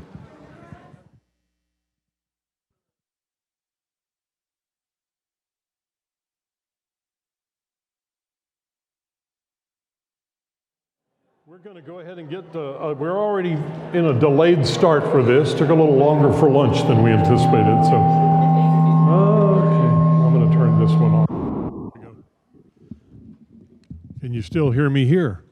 All right. So we'll get started with the Lex Frieden Employment Awards. And you can feel free to eat your lunch while we're doing this. The first thing that we're going to do is the unveiling of this year's poster that is for Disability Awareness Month. And the way this works, by the way, is the Governor's Committee puts out a call for artists from Texas with a disability. Every year, art can be related to an employment theme. It can be related to a national theme from the Office of Disability Employment Policy, part of the Department of Labor. The 2024 theme is called Good Jobs for All.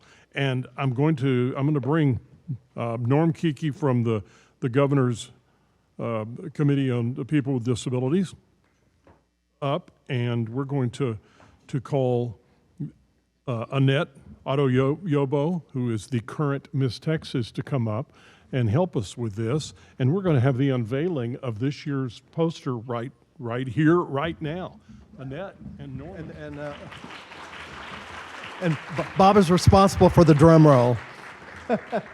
That's new. The drum roll, please. Not yet, though. Welcome. So glad to see you all here. It's wonderful to see these somewhat familiar faces and some new faces. We're so glad you're here, and thank you to Dallas College for all their hospitality. In addition to having Bob, he's already unveiled the secret. Miss Texas, Annette Adeyobo, is here with us to help out. It's a small world, isn't it? Whoever imagined. So I'm going to give Miss Adeyobo just a couple of minutes to introduce herself to you. Thank you.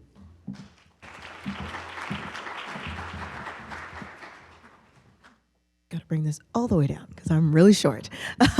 Good afternoon. Is it afternoon yet? I think so. Good afternoon, everyone. My name is Annette Adeyobo. I am Miss Texas this year. And yes, thank you. Thank you.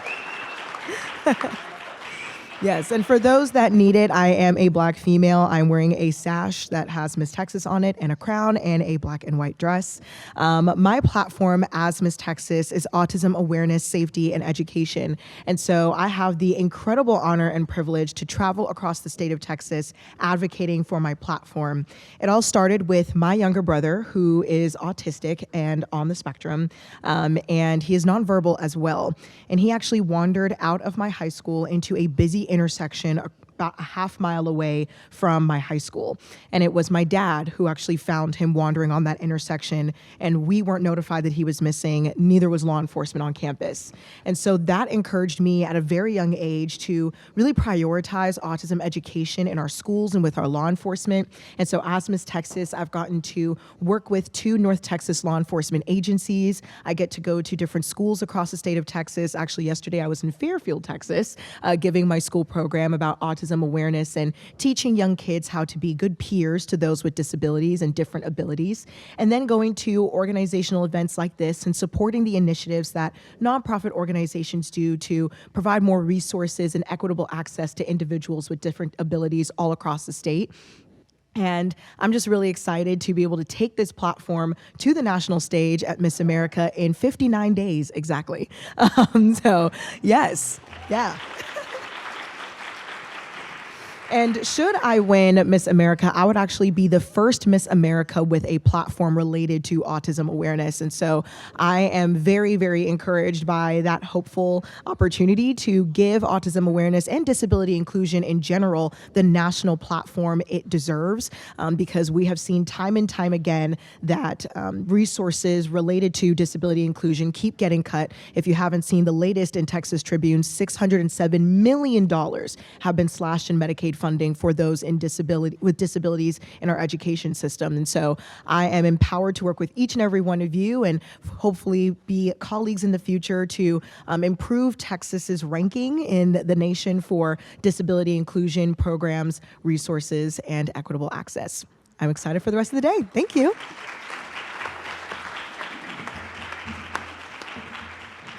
And thank you to Dylan. He's the one that introduced us to Annette, and from the very beginning, she was just like, yes, of course, whatever you need. So thank you, Dylan, and thank you. So now we're going to move on to our poster artist. We have a first. Our poster artist from last year, Victor Vera, is here with us with his mom, Nancy. The big eyeball, the colored eyeball from the poster last year. So you may have started a tradition here, Victor. The returning artists come back with us. He gave you a little bit of information. Bob gave you some information about the poster art contest.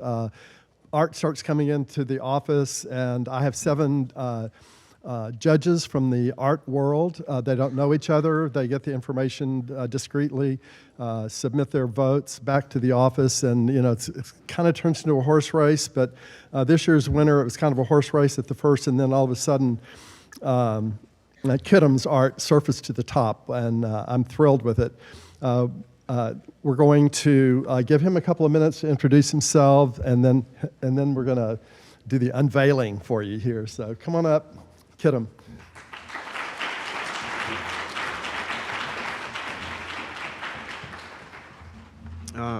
Hello. I'm realizing maybe I should have written a speech. I don't know. Well, what's the worst that could happen? I'll just freeball it. I wasn't gonna come here today for a variety of reasons, but then I realized that that was extremely selfish of me to even think that, because quite frankly, this has nothing to do with me, and I owe a lot of people gratitude. First of all, there's a man over there. His name is Joseph Nolan. He forwarded the competition to my case manager. She forwarded it to me, and that's part of the reason why I'm standing here today. Also, like TWC has done so much. I'm so grateful for them. I'm going to college because of them right now. It's truly is just amazing. I wouldn't be here without so many people, without my mom and dad, my family, my brothers. If it wasn't for even like the art itself, there's an artist named Hayao Miyazaki that like elevated me just by watching his work. So when I say that I thought it was a selfish thing, is because I owe so many people gratitude, and even more so you guys, because if you guys didn't have this entire event, I wouldn't be here either. So I owe you gratitude also. So please give yourselves a hand. That's all. So one final comment, I would invite you to enjoy his art. It's up on the screens already. He's stationed back here in the corner autographing posters, if you'd like to get one of those in person. So we're real proud of that. And now the drum roll and the unveiling here. There it is. So we will be carrying this poster, this framed poster, around the state to different events during the year. So we hope you get one of your own. So with that, we'll move on. Thank you to Kidham, and Miss Texas is going to be hanging around helping us with some of these others, and I have no idea what to do with this.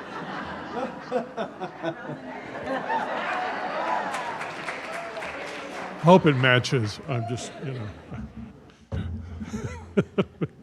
and Norman, let me be clear here.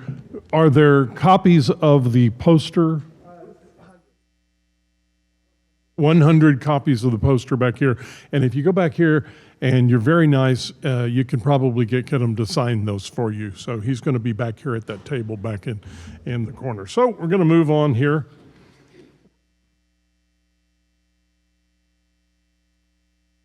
So we're going to move into the 2024 Lex Frieden Employment Awards. The Governor's Committee presents awards in 7 categories.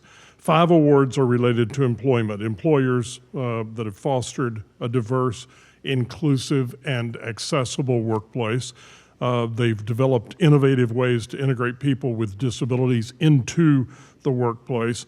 And these are jobs at competitive wages, allow accommodations, and provide opportunities for advancement. Also, they give an award for a community project, which may be replicated by other groups and may or may not be related to employment. And a final award for meritorious service benefiting people with disabilities and relevant to issues important to people with disabilities, whether accessibility, education, housing, health, workforce, whatever. This is kind of you can think of this one as kind of a lifetime achievement award, although the winner of this award probably isn't done achieving. if that makes sense. So we're going to bring up first, let me call Eric Lindsay with the Governor's Committee to come up, and Lisa Cantu. If you two can come up to the stage.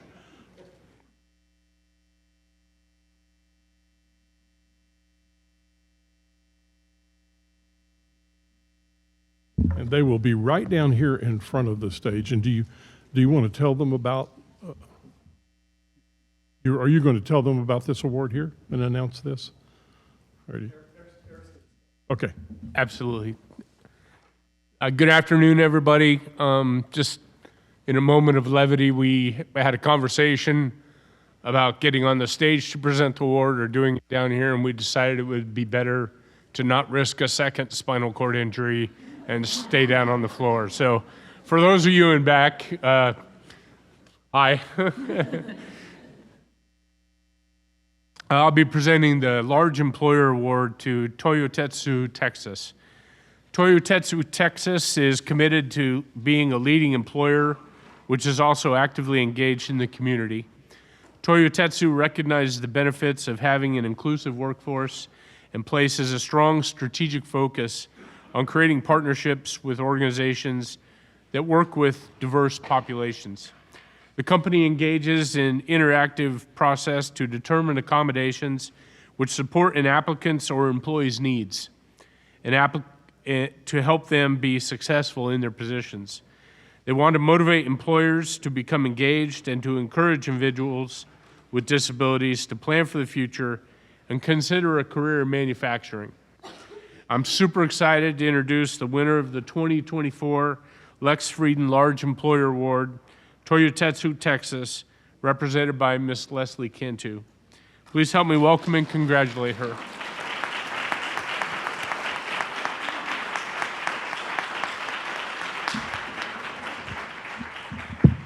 Thank you. And on behalf of Leslie Cantu, I'm Noemi Ramirez Campos with Toyotetsu. So we want to thank you for this award and the ability to highlight manufacturing in this space. So Toyotetsu is a leading industry for inclusion in San Antonio, Texas, and we're super proud of this opportunity to provide employment opportunities for all.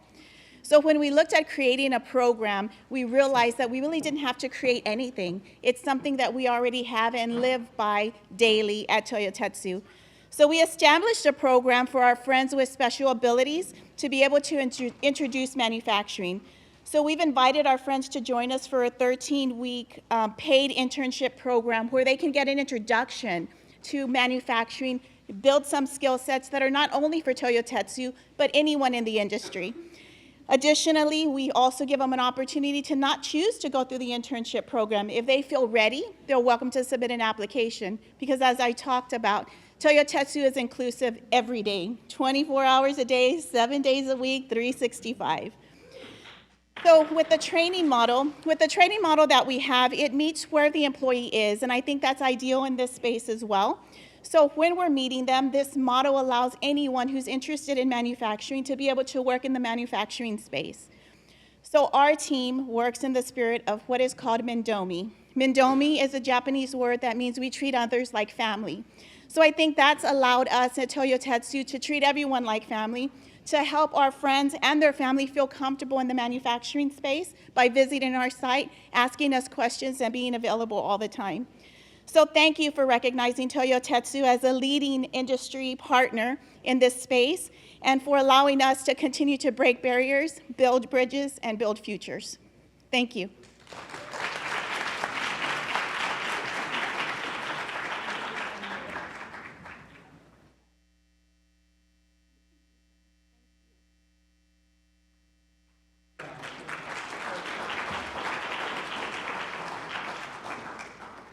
Okay, and for the 2024 Medium Employee Award, this is for companies with 26 to 500 employees. We're going to call to the stage now Corey Allen with the Governor's Committee and Taylor Munoz. They will also be. I think I'm going to do what Eric did and stay down here. Now this is nice and low too. Thank you for doing that. Yes, so my name is Corey Allen, and I'm going to present the award for Medium Employer to Rudy's Country Store and Barbecue in Pharr, Texas. A key component in successful employee hiring for Rudy's Country Store and Barbecue, Rudy's Barbecue, involves effective partnerships with other community agencies. The combined goal is to efficiently interview and place candidates in roles that match their skills and career aspirations.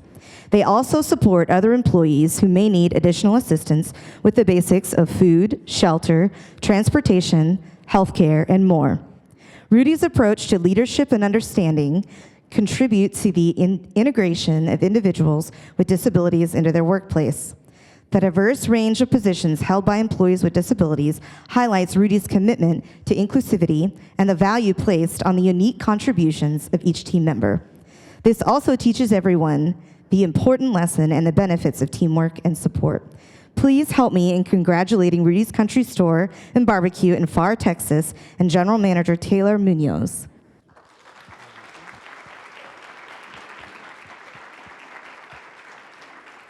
How's it going? It's a great honor to accept such an amazing award. It wouldn't be possible without my great management team and my employees to help bring all of our employees with disabilities and get them in the work environment. I'd like to thank the Texas Workforce Commission as well for helping us, bring in more employees, and we have over 25% of our staff that has disabilities right now, so it is great.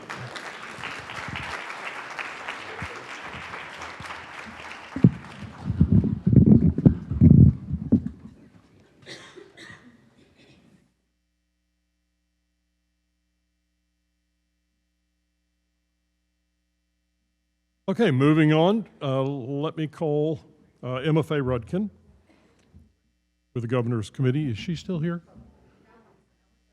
Oh, okay. And Gunnar Baker to come up. This will be for the Small Employer Award. This is 25 or fewer employees.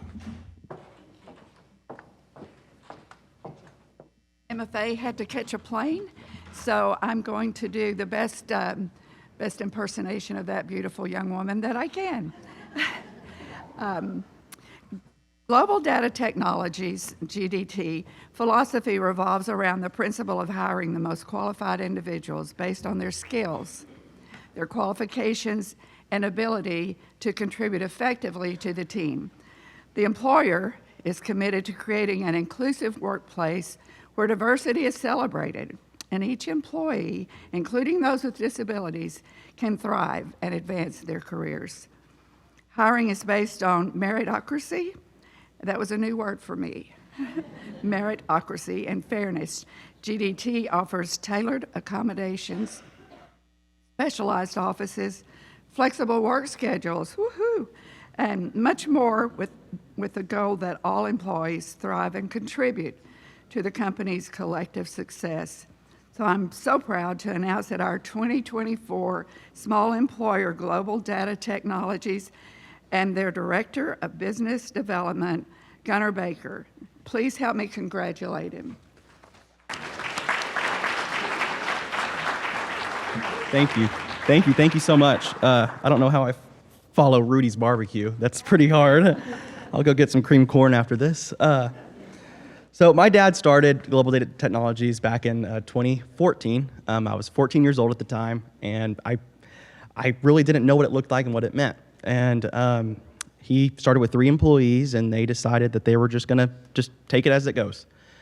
And they quickly grew very fast. We grew to 10 employees, and at that point they had to move offices. And at that point, that was 2 years after he started it, so 2016, I was 16 years old, and being a family-run business, he's like, Gunnar, pull up your truck. We're gonna go load up the office and move to the new office. And I was like, all right. So that was a whole weekend thing. I go into the conference room, and we've got this nice conference table with all these chairs, but I noticed there was a different chair in the corner of the office. And I didn't think much about it. I just simply loaded it up, put it back in my truck, and just drove to the new place. I ended up unloading it. I asked my dad, I said, Thomas, where do I need to take this chair? And he's like, well, put it back in the conference room. That's for Shelly. And at that point, I said, Thomas, why do we have a different chair? And he goes, well, we have to accommodate her for her disability. At that point, I was 16. I mean, I was in high school. I was in athletics. I had never put thought to this. And from that point forward, it struck me that, wow, Like, even small businesses can do things like this.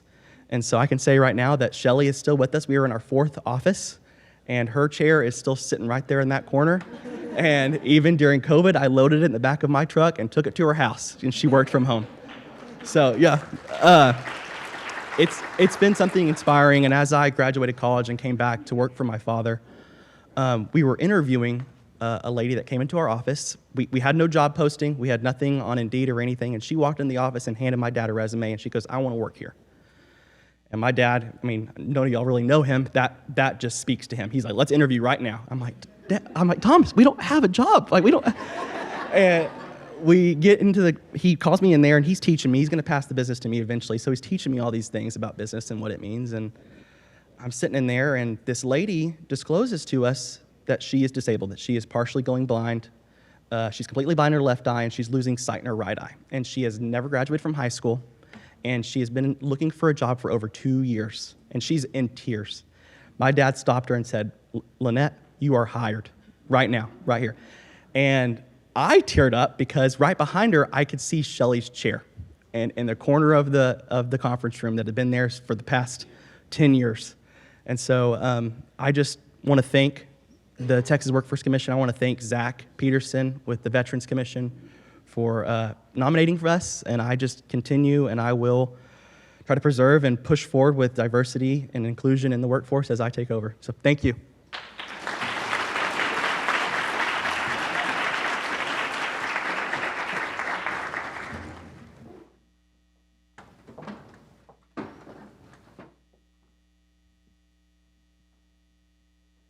Okay, moving on. We move to the 2024 Nonprofit Employer Award. Let me call up Christy Orr with the Governor's Committee and Sharon Newhart.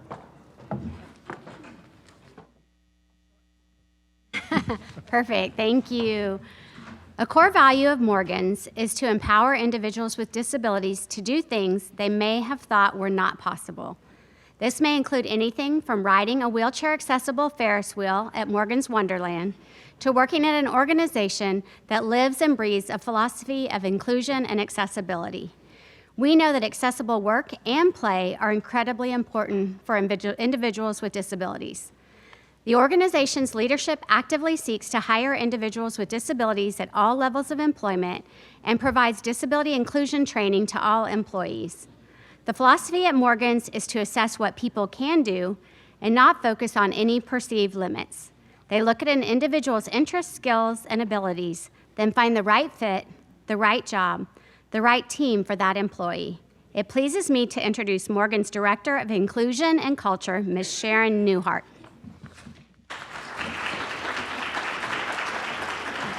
Thank you. You know, when we opened Morgan's Wonderland 15 years ago, we had no idea if it would even be a success. We weren't sure if anyone was going to come.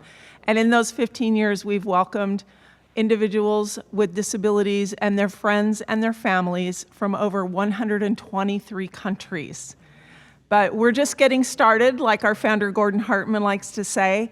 And in that time, we've also included our splash park, our multi-assistance center, also known as the MAC, our camp, and our sports facility. And each and every one of those, we strive to hire as many individuals with disabilities as we possibly can. In some of our departments, we have up to 25%. In some of our other departments, such as the entertainment department in Morgan's Wonderland, it's closer to 60% of the staff are individuals with disabilities.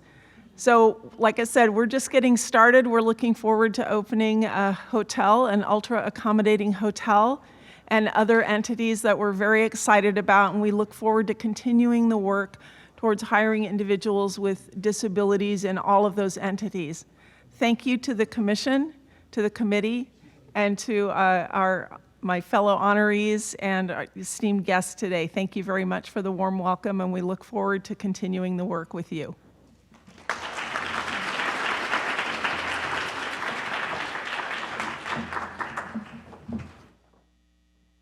How many of you out there have been to Morgan's Wonderland? Okay, you need to go. Trust me on this, you need to go.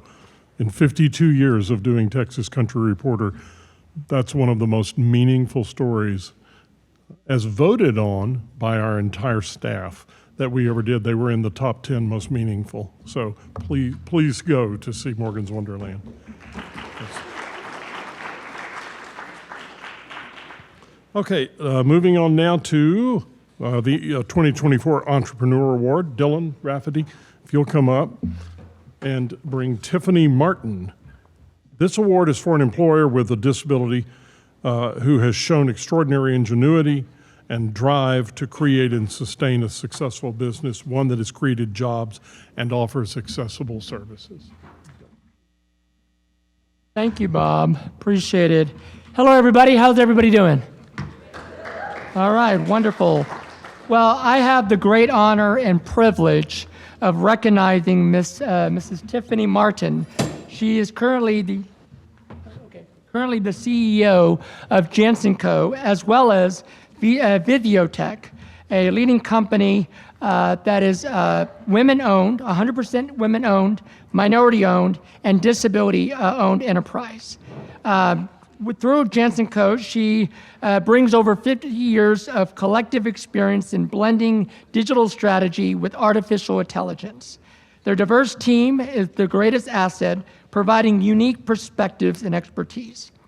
This diversity, and combined with deep understanding of AI, enables this business to deliver innovative, data-driven digital strategies. They excel in integrating human creativity with AI and analytics to create solutions that are not just efficient, but also visionary. Janssen Co. is a disability-owned enterprise working to support and serve all customers, including people with disabilities. Before I introduce Tiffany, I just want to say she is a remarkable human being.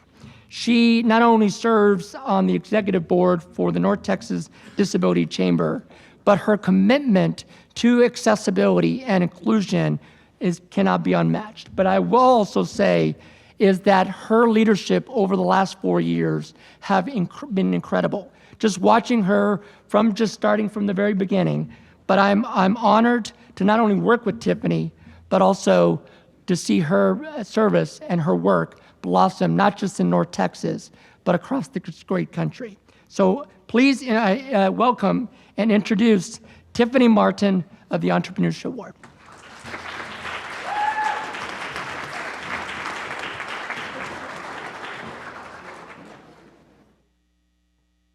You all look amazing today. I want to thank Dylan. He said he was going for tears, and I'm so glad I have sunglasses on right now. But no, this moment is really a full circle moment. I actually went to school here at Dallas College at Cedar Valley, as well as Brookhaven. And so to come back and to receive this award is really amazing. I'm actually getting help with school right now with my MBA in cybersecurity with TWC. So all around full circle. I really want to thank my incredible CNI husband, Richard. When we first got married, I got sick shortly after, and he stepped away from his career to help me full time. And so I really do want to give a shout out to the caregivers because he stood by me, took me to dialysis, and was really just, he's everything. I love him a lot. But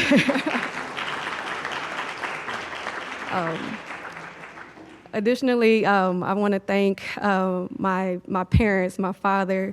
When I first lost my sight, he actually took me around the office I was in to count steps.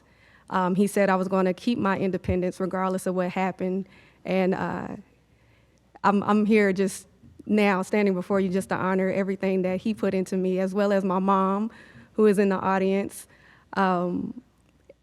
Growing up, she was the lady, is the lady that I have completely modeled my life after.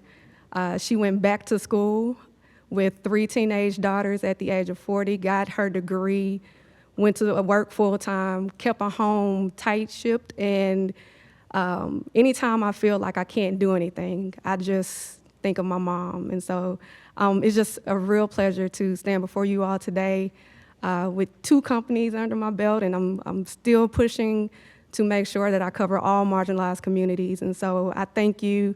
And yeah, this is awesome. So thank you.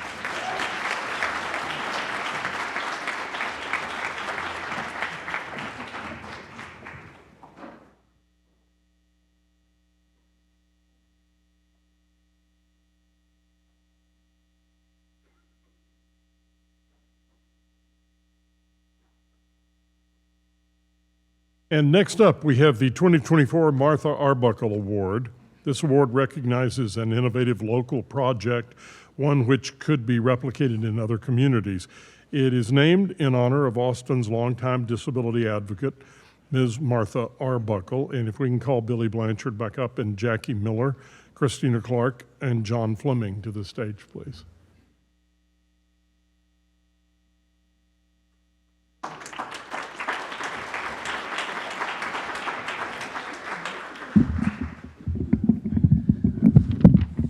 All right, time to divert your focus down to the lower level microphone.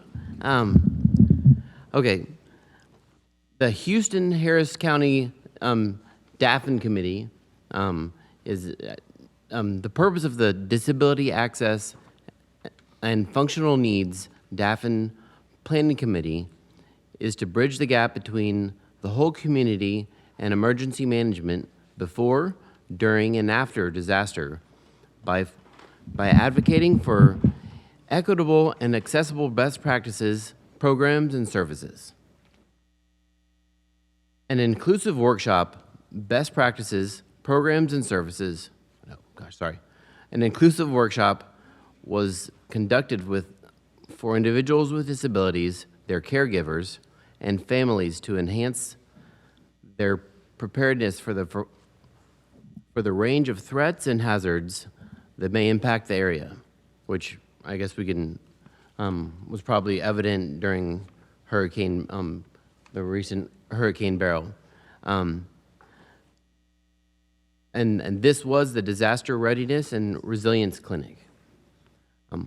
Whatever the disaster, readiness is a key component of acquiring, accessing, and utilizing resources which are available to those needing assistance. The project was a partnership between the Mayor's Office of Public Safety and Homeland Security, the Harris County Office of Homeland Security and Emergency Management, and the Houston Health Department.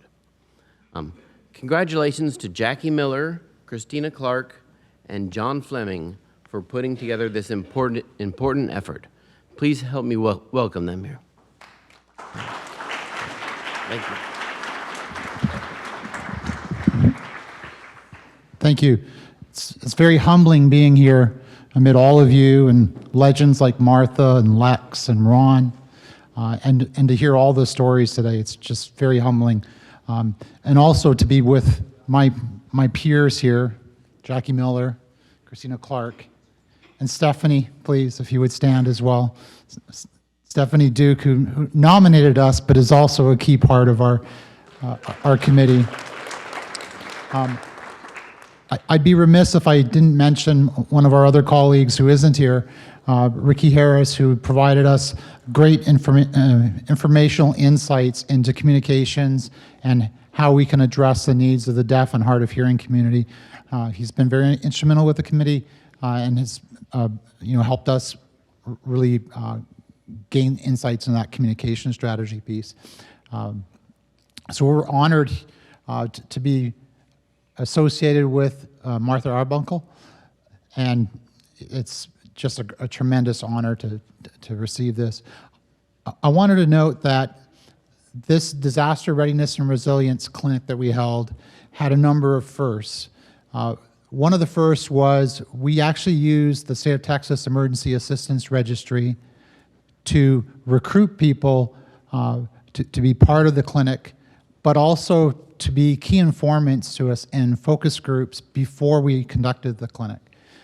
We also had a first where we used one-on-one navigators to assist those clients attending the clinic to work their way through developing their personal preparedness plans.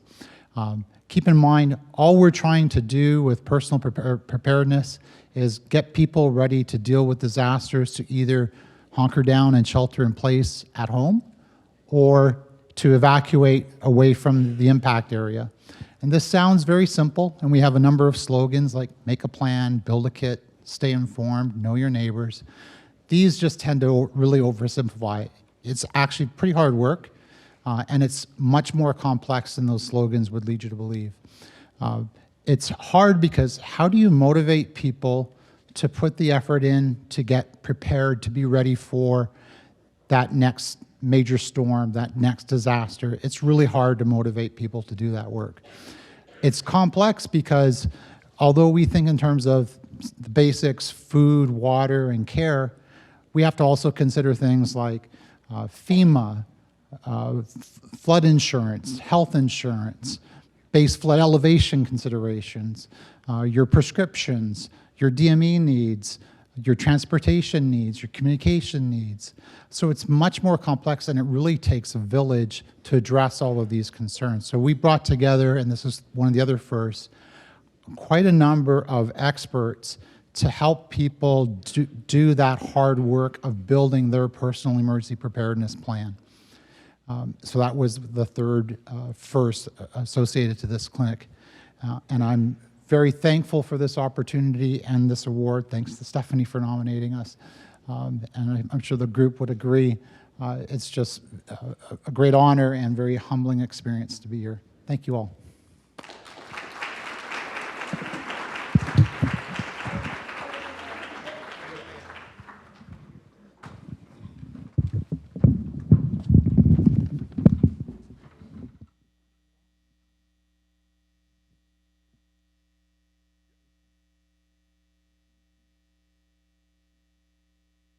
And if you think that we are finished with the Martha Arbuckle Award, surprise, we have 2 this year. Dylan, if you'll come back up and bring Nicole Ward and Latosha Heron-Bruff, please. Well, I have 3 people here I'd like to make sure you guys know. Nicole Ward, the data journalist, Latasha Heron-Bruff, who is the Senior Vice President of Diversity, Inclusion, and Community Engagement, and the CEO, Dale Petrosky of Dallas Regional Chamber. So the Dallas Regional Chamber launched its Disability Inclusion Toolkit, a first, I'm gonna repeat, a first for a major metropolitan chamber of commerce here in Texas. The effort included partnerships with local service providers, corporations, business leaders, and nonprofits. This toolkit promotes competitive and integrated employment of persons with disabilities while promoting an increased employment pipeline and supporting local and regional organizations. An inclusion conference also happened earlier this year in June, where it provided the opportunity to bring together businesses, employers, service providers, and job seekers for a face-to-face discussion on innovative ways to expand disability inclusion. I can't stress this enough, the magnitude of investment, both Dale and his leadership, along with Latasha and Nicole's engagement to make this happen. It took strong leaders who are committed to accessibility and disability inclusion, their passion and their commitment to support all people so they can find equitable opportunities. I cannot wait to share this news with you. The Martha Arbuckle Award goes to the Dallas Regional Chamber with the Disability Inclusion Toolkit. Thank you.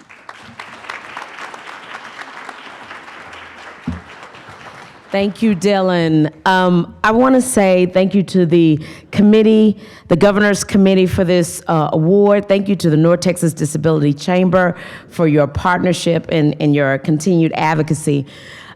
This work doesn't come by happenstance. You know, we're part of an organization that prioritizes diversity and inclusion. This is just not a department, even though we have our great diversity and inclusion team here. It's not just a department, it's a part of what we do. It's the DNA of our organization. And so we really wanted to prioritize how do we make sure that people with all abilities are valued, heard, and hired. And we knew that there were many, many disparities that existed in our community. And so I got a chance to work with my colleague, Nicole Ward, who has the best title in the building, storyteller. And when I first met Nicole, Nicole was eager to meet with me her first week on the job. She said, I gotta meet with you. And I said, okay, get on the calendar, we'll meet. We met, and the first thing she did was put a recorder down in front of me. And I said, who is this girl? Then on her first week, she wants to take a sister out of here. And it wasn't that. Nicole said to me, I see the look on your face. The reason why I'm recording you is because I had an accident that causes me to process information differently. So I need to record you because this conversation is important to me. We were supposed to be talking about the DRC. We spent an hour talking about disability inclusion. So if my colleague who sits next to me as a storyteller comes to work with this ability, how many other people are struggling to say, that's me? And so Nicole and I set off to do something about it. So I want to kick it to Nicole, and I want to say publicly thank you to her, to our diversity, inclusion, and research and innovation team, but to my boss, Dale Petrosky. He does not like me to call him boss. But we could not do this without executive leadership and buy-in. If your leadership doesn't believe that this matters, this stuff doesn't happen. So I want to turn it over to you, Nicole. Thank you so much, Tasha, and I'll keep this quick, but yeah, I think that everything that we do as people is somewhat motivated by our own experience of the world. And my experience of the world changed dramatically when I was 17. I was in a car accident. I sustained a severe traumatic brain injury. I was in a coma for 2 months, and when I woke up, I had to relearn how to walk, how to write, how to properly chew and swallow food. And so those were like the big things. The harder things and the lifelong things are, like Tasha said, processing information, filtering information, making sure that I understand what is being said. And that's my experience, but I know that's a lot of people's experience, whether you have a brain injury or not. The CDC estimates that more than 1 in 4 people in the United States has a disability. There are, 6 people at each table? So statistically, that's at least one of you. So the community, the disability community is so big, but the people talking about it are so small. And so our goal with the toolkit is to make disability not be a dirty word anymore and get this conversation going. And like Tasha said, would not be possible without the buy-in from the get of the C-suite. And we get the biggest C-suite right here. Dale Petrosky, please, few words. Well, thank you, Nicole. You know, we don't do the work we do to win awards. We do it because it's the right thing to do. But I would like to say to all of you associated with the governor, please thank the governor for highlighting this and making sure that we see examples of people doing great work to give everyone opportunities in our society. You may not know this, but Annette was one of us. She was on our team when she became Miss Texas, and now she can no longer find the time to be on our team full time. She's she's getting ready for this little thing called Miss America, but she was running our Young Professionals program, leadership program, and then when she won, we decided we wanted to keep her around. So she is doing consulting work now with our diversity and inclusion team. So, by the way, I'd like to say thank you to Dylan. Dylan, we love working with you. Dylan's on our board. He's informed us about a lot of things and really kind of taught us about a lot of things, and hopefully it's gone both ways. I'd like to say thank you to our team. We have Michaela, we have Amanda, Chatasia, Katie, and our letter here with us. So raise your hands and give them a big round of applause because they work hand in hand every day with Tasha. That's her team, and they're amazing. You know, when you think about a chamber of commerce, you probably don't think about them working in diversity and inclusion. You think about them working in economic development, bringing more companies and jobs to town. You think about them working in talent pipeline, making sure we work with educational institutions, make sure we have the right talent pipeline for the jobs. You think about public policy, the business climate, low taxes, reasonable regulations. But we're a different kind of chamber. We believe that everyone in our community needs to have equal opportunity for a good education, a good job, and a good life. And when we are not including everyone in our population in those who can do jobs and do them well, and maybe do them better than the rest of us can do them, maybe they have a disability in some way, but they are way stronger than we are in another way. And so we need to make sure that they are all included, because that makes us all better, and it gives everyone that chance for a good education, a good job, and a good life. So thank you for this. Can't thank you enough. Thank you to the governor again for highlighting this and showing examples of people doing great work. Thank you.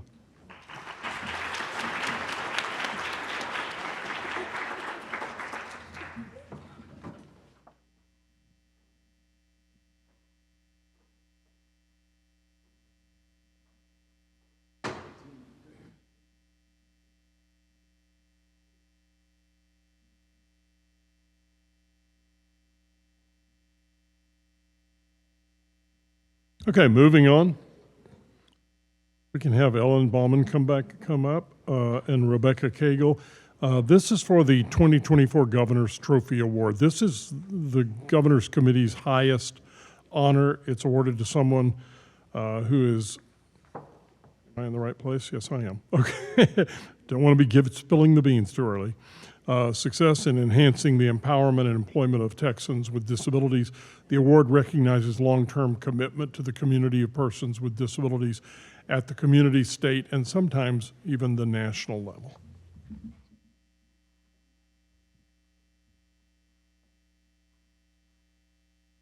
This award really speaks to me, to see one individual who has done so much for so long, and been a lot of times a trailblazer, I'm sure. But Rebecca Cagle is a mainstay of the Workplace Inclusion and Sustainable Employment Program at the University of North Texas in Denton, Texas. Serving as a senior project coordinator for supported employment for 7 years, her life's work has been supporting people with disabilities, empowering them to lead more fulfilling lives, equipping them to not only reach success in employment, but to reach success on their terms in the way that best suits them. Her resume goes far beyond those 7 years at UNT. Supporting people with disabilities has been Ms. Cagle's pursuit for more than 30 years, advocating to secure employment for others, serving on various committees at the state and local and international levels to bring support systems vital to the success of her students and coworkers, playing an active role in development and provision of training for rehabilitation providers, elevating to legendary status in this challenging field, this rewarding field. She's a leader and at the forefront of comprehensive and integrated service delivery, accommodations, and assistive technology. Rebecca Cagle meets the definition of best practice and cutting edge. Rebecca Cagle embodies the true essence of the Texas spirit, but always lending a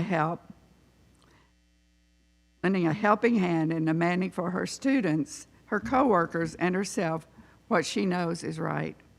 Please welcome Rebecca Cagle, a very deserving recipient of our 2024 Governor's Trophy.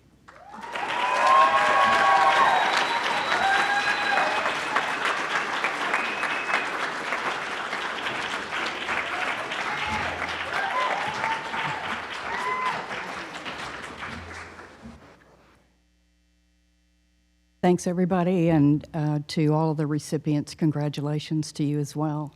And Annette, thank you for setting the example of describing. You're absolutely beautiful. We already knew that, but she looks great, and I am a 70-year-old. I worked hard to get here woman. I have long hair, and I'm wearing a pretty green, dark green shawl that has frogs on it, and it's a totem from Alaska that my husband got me. We did an early retirement trip, so. And to my family and friends and all of my coworkers, all those loud people back there. Thank you for the nominations and for supporting me and letting me be me. It's been a wonderful adventure to be at UNT Wise. If you don't know much about them, we are blowing it up over there nationally. And look us up. There's one video if you want to see all the different programs that we have, because I won't go into all of it. But this is absolutely the best team that I have ever worked with. Nurturing, supportive, challenging. We're growing like crazy. When I started there, we had 6 people, or what are we at now, Lucy? 22. And that's just in a few years. It's just exploding. But we're doing a lot of great things in Texas, and I wanted to share with you. I've got a few pictures up here that Norman let me put up, and looking back, you wonder, how did you get where you are? I didn't really plan to be in this place. I didn't plan on getting an award, and it's cool. I love it. I've been on the other side of these particular events when I worked at Brookhaven, and we have in common, I have a father that's an amputee, grew up knowing him with Roscoe was the name of his artificial leg. So if you ask amputees, a lot of them will name their appliance, which is interesting. Did your dad? No, okay, all right, 50-50. So I've got a picture of my dad's artificial leg. At the time, they believed that they needed to weigh the same as the other side. It was about 85 pounds. He used to hang his pants up, and the pocket would be inside the artificial leg. His change was in there. So I got to help myself with that. My best friend Susan is here, and when she spent the night one night, I did not tell her that my dad had one leg, because that's just not something we talked about. And she's in the bedroom and goes, what is that noise? Well, Daddy'd taken off his leg and was hopping down the hall, so kaboom, kaboom, kaboom. So I had a lot of explaining to do with that one. And my dad wanted to be a professional football player. He was playing at the University of Alabama. So you can imagine how difficult it was for him to transition to a new life. He was in the Navy during World War II when he lost his leg. And then I have this hilarious picture, I think it's hilarious, of my mom, who was a polio survivor, and my 3 brothers.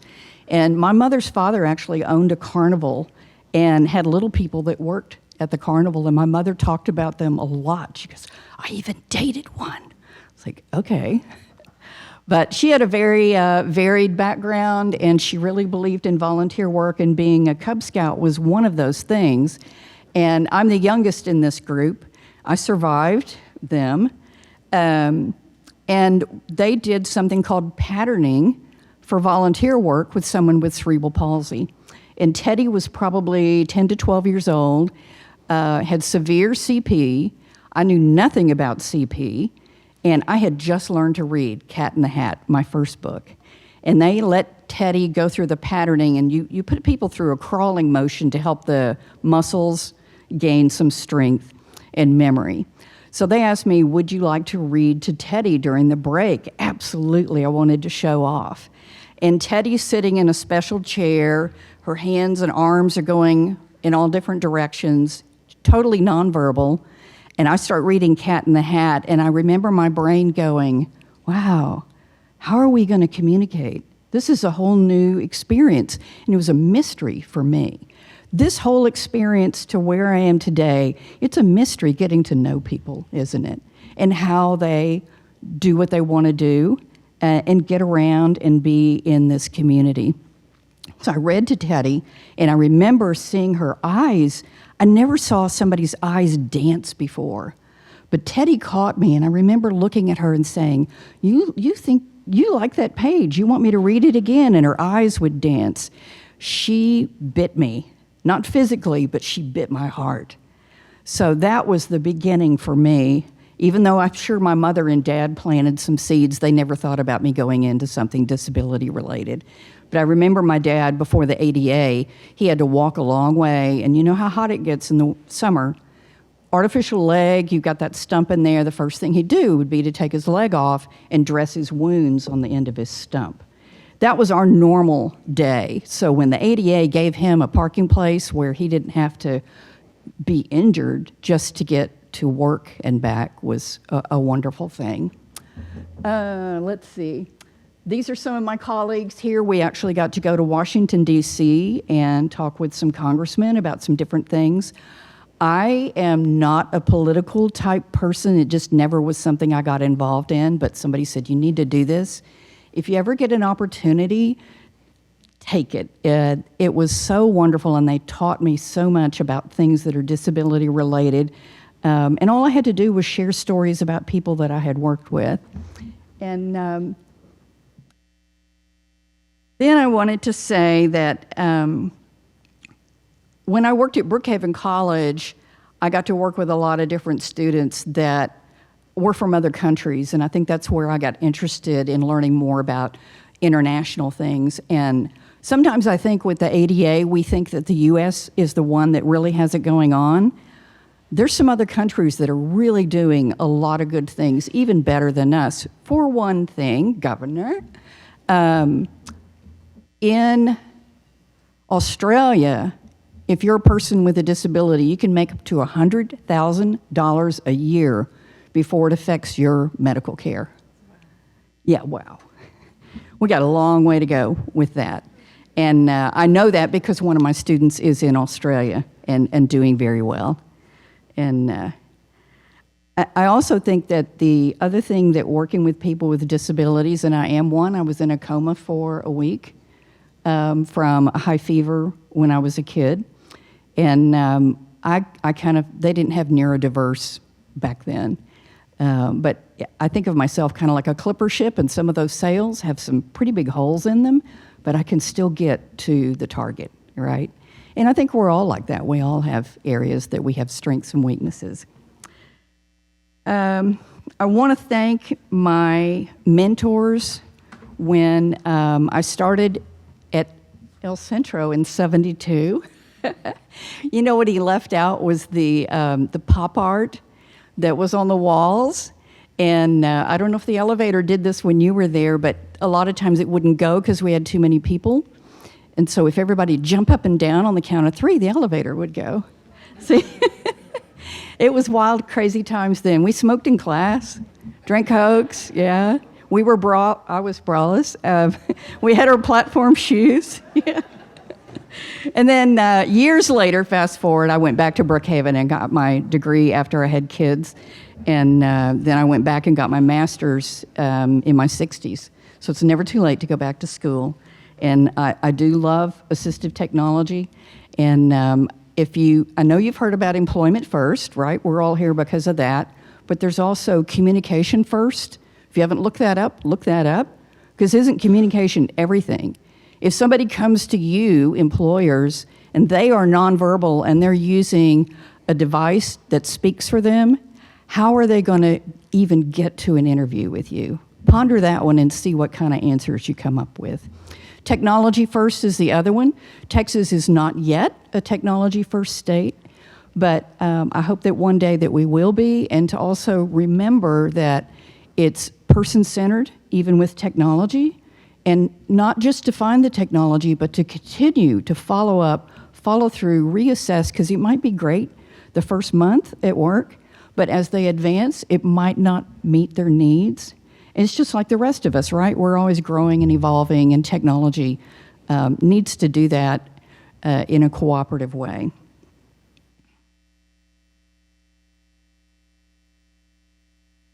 It's been I think the first GCPD event that I attended was in the 90s. So is anybody here from that long ago? Okay, Noreen's back there, okay. Yeah, and thank you all for making this happen. appreciate your patience because I know if you're hyper like me, sitting at a table for several hours is almost impossible. I have one more thing. For Ron Lucy, there is a gift for you that is actually outside, and it's a Lego platform that has GCPD in Braille Lego letters. And then there are some people, Lego is coming out with more people that are representative of people with visible and invisible disabilities. And there are other words that have been spelled out on the board that's all work-related. And I hope that you'll be able to enjoy and use it. And thank you so much for your years of commitment to this. Thanks, everybody.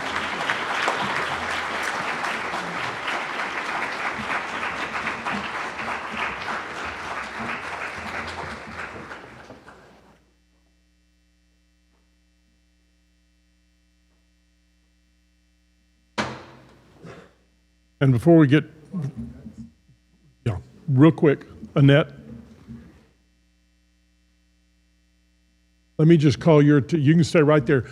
I just want to tell you that Annette has been traveling, I know. She's been traveling nonstop since she became Miss Texas.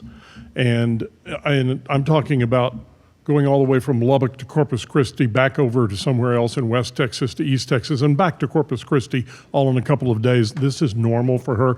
And for her to be able to carve out time for us, for her to be here today, was very important to her and very important to us. And we just all want to say thank you very much.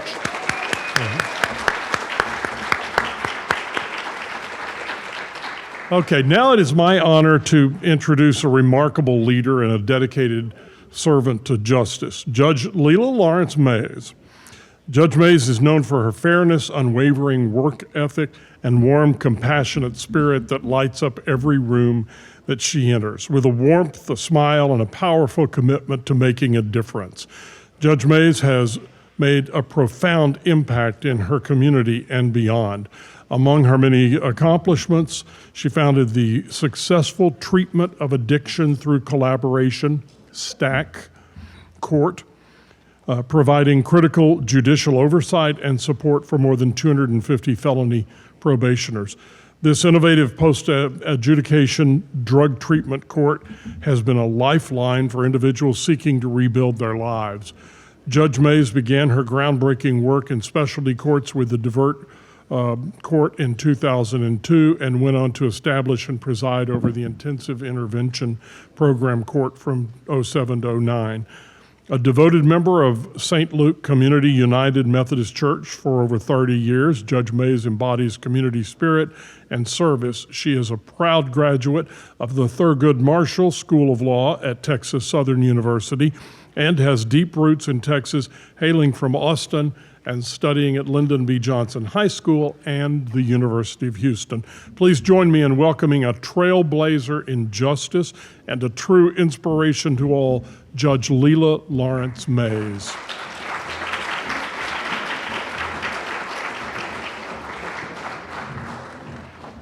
Boy, that's a wonderful introduction. I was like, who are they talking about?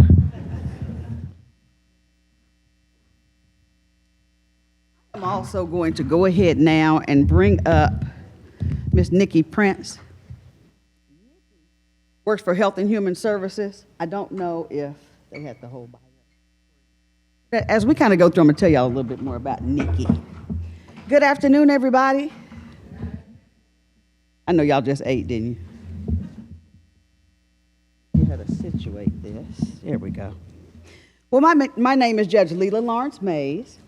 I preside over the 283rd District Court bench, and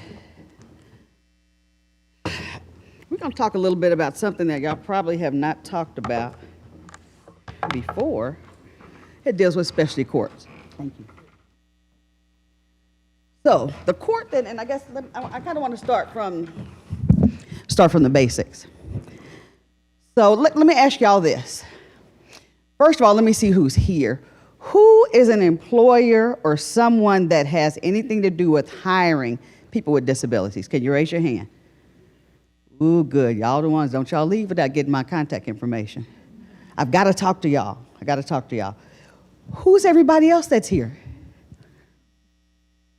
TWC employees? Okay, who else? Or are y'all that quiet? I'm gonna have to come through. I have to come through with the mic. What did you say, sir? Nonprofits. Okay. Okay. Is that the majority of everybody else? Okay. Very good. Well, let me tell you what I was. When they told me it was going to be employers that we would be able to talk to, I thought that was very important because one of the things that I have found with being in the position that I'm in, sometimes you're kind of insulated and you're at your office and that's pretty much where you are. And unless you all come to the courthouse, I'm not going to see you. But let me tell you the good part about what we can do today. I've been around long enough. I don't need to be at the office. I know what's going on there. We can take care of things, and now, even because of COVID, we can be remote. But one of the things that I think is important for you all to know is a little bit about the criminal justice system and how it has changed. How many of you have heard of treatment courts before? Raise your hand if you've heard of a treatment court. Okay. That's what I'm going to talk to you all about because I think that it just weaves very easily into what Texas Workforce does, how we've been able to engage them in services, and how I think that everybody here, if you have anything to do with hiring managers, even if you have something to do with knowing somebody who also would do that, because I think that it's important for us to kind of look at an entire population I think is being missed. So let me start with, I run a felony court. The difference in a felony court and misdemeanor court is that misdemeanors, they do county time. Lou Stewart, that's the building that's behind where all those steps are. Okay, that's the jail. The people that I see, they don't do jail time. They go to, have y'all ever been going down 45 going toward Houston? And y'all see the barbed wire that's at the top of okay, those are my people. Now, my people are with me, but that's where they would go if they end up having to do time on their case. That's called the penitentiary. Felony cases are dealing with penitentiary time. Now, some years ago, they added a state jail, which is 6 months to 2 years. First, second, and third degree. Third degree is 2 to 10. Second degree is 2 to 20. First degree is 5 to 99 or life. That's the level of offenses we're dealing with. I tell y'all that to say there's an entire population that I believe is being missed. Do you all understand how many people come through the criminal justice system at this point? Do y'all know how many people are coming through the criminal justice system? A lot. It's even gotten a little worse really since COVID. But I guess my point is, I need you all to know about these different systems that we have, because just because somebody has a criminal charge doesn't mean that should be held against them for their entire life. Because remember this, my specialty is drug and alcohol addiction and mental health. That's my specialty. I have dealt with that population when I was in private practice, probably back in 1990, but more specifically regarding an alternative to incarceration would be the treatment courts I was telling you all about. So let me explain to y'all what that is. A treatment court is a type of court that diverts someone out of the traditional case processing. So when you divert somebody out of the traditional case processing, you set up a court. Big umbrella is treatment court. But under that umbrella is veterans court, drug court, mental health court, prostitution court, gang court, family violence court, and on and on and on. Whatever special population that you have, whether it's misdemeanor or felony, we just have a bigger bang for our buck with felony charges. Whatever special population you have, you can set a program up that follows a national model that tells you if you deal with people in a holistic way, which means, yeah, drugs is just, that may be what they got caught with, but there's so many other things to look at. What about trauma? What about those that are IDD? What about those that do have the different, things that people look at as, hearing impairment, eyesight issues, just different things like that. I have folks that need to be in counseling. That's what they really need. And guess what? That's what we do. So let me tell y'all about the program that I have. It's called Stat Court. the Successful Treatment of Addiction Through Collaboration, STAC. That is a court that we have been running since February 2007. 2007. I know when I started that court, y'all, I was only 2. So, you know, that's just the kind of thing where, I don't know, have y'all ever heard of Judicial Treatment Center in Dallas County? So Dallas County has a inpatient drug and alcohol treatment center that's located out on Greens Road and 45. That is the Dallas County funded treatment center for people who are on felony probation. So, just kind of give y'all a little information. When people first start out and they come through the system, a lot of times they start with misdemeanor cases. You kind of, work your way up. The issue that I have had, and the issue that I want to, be sure we're kind of looking at today is, what about stopping people on the front end of the system instead of continuing to let them come through the system and higher charges? Because a lot of times the way you can get to a felony is that you picked up 2 or 3 misdemeanors. If you've had a previous conviction on some of the misdemeanor cases, that bumps you up to felony. The program that I have takes anybody other than violent offenders. Only because, I would love to take violent offenders, at least that's your case. We even find that a lot of the violent offenders, they're IDD. There's a cognitive issue that's there. Which came first, the drugs or the cognitive issue? I don't know.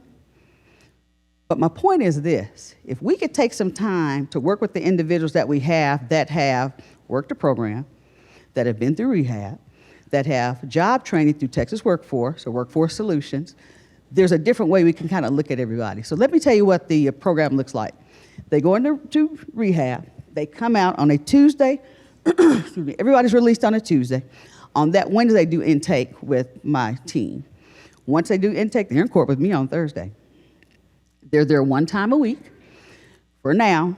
Once they get a little, handle on things and kind of get situated with housing, they have to make meetings. Y'all heard of 12-step meetings before?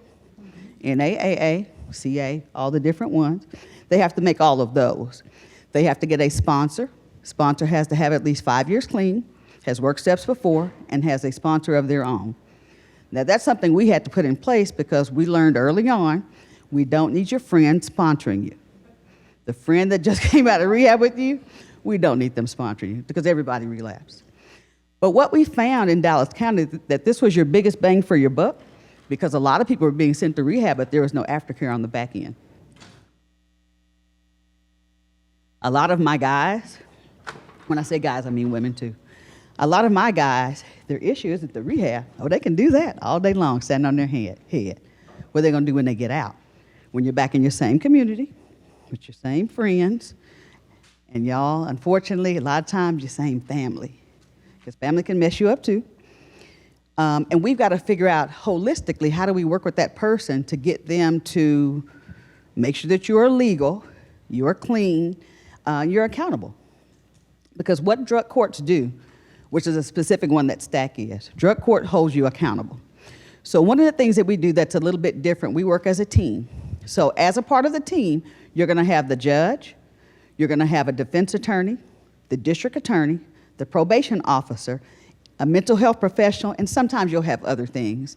For instance, if it's somebody that's ready for employment, we may bring in Texas Workforce. We work a lot with Ms. Chang. That's at one of your other offices. She comes in because other thing that I have realized, I can't just say, hey, go down there to Texas Workforce over at Redbird. That doesn't work. Part of what we also have to work with our guys on is being patient, following through, not getting frustrated, because you can just think about the way that we get frustrated with anything that we have to do, whether it's standing in line for DMV. Because what you kind of find too, y'all know customer service has gone out the window, right? Out the window. So with that being the case, part of what we are working on, our priority, getting clean and sober, making meetings and those kind of things. But after that, we incorporate everything else. What are the other things that are necessary? What other classes do you need to make? What are some of the other things that you need to look at as it relates to, getting back on your feet? One of the things we've also realized, if your lights are off at home, You're not going to be dealing with this probation. You're going to say, I need to go get my lights on. So we have to find resources for people, whether it's, really social services and those kind of things, and just other things that may be going on. So one of the things that we do when they come out of rehab, we put them right back into outpatient services. So everybody goes to outpatient. Everybody has to get the sponsor. They must make at least 3 meetings a week. They have to get that sponsor. They have to meet with them at least 1 time a week, and then also call. And one of the other things that we do that's a little different is what sanctions and incentives. So when you talk about sanctions, sanctions is where, I told you about the range of punishment that we have on all the different cases. Well, when we put somebody in jail, we're talking about putting them in for 48 hours. Because we're trying to break up whatever this pattern is that you've gotten started with whatever it is, not always relapsing. Sometimes it's just thinking that isn't, you got to work on your thinking. And that's why we put them back in counseling, because we're asking the counselors not to just work on the one piece of substance use, it's all the other stuff you got to deal with. So on the sanctions part, we can also start at a lower level, give you an essay. Let's have you think about whatever this is that you violated. You move up from there to community service, whether it's 4 hours or 8 hours, or could be a little more than that, and just different things that you do. We kind of have to think outside the box when you're talking about being in a drug court. One of the things that you're really trying to do is change behavior, period. It's about changing behavior. So we find that if we have somebody that we've given now, we got over 200 people in STAC right now.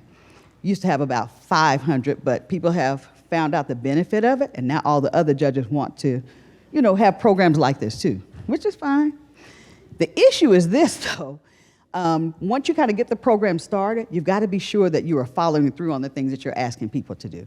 The relationships with employers, the relationship with TWC to get the job training and get the things that we need is very important. So, incentives. We have a wheel. Have you all seen, okay, it's not this big, but y'all know the Price is Right. That a wheel? Yeah, we have a wheel. It's about this big.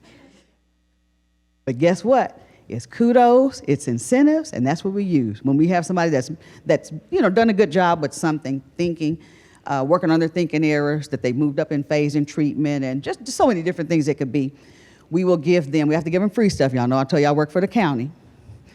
So we will give them extra bus passes.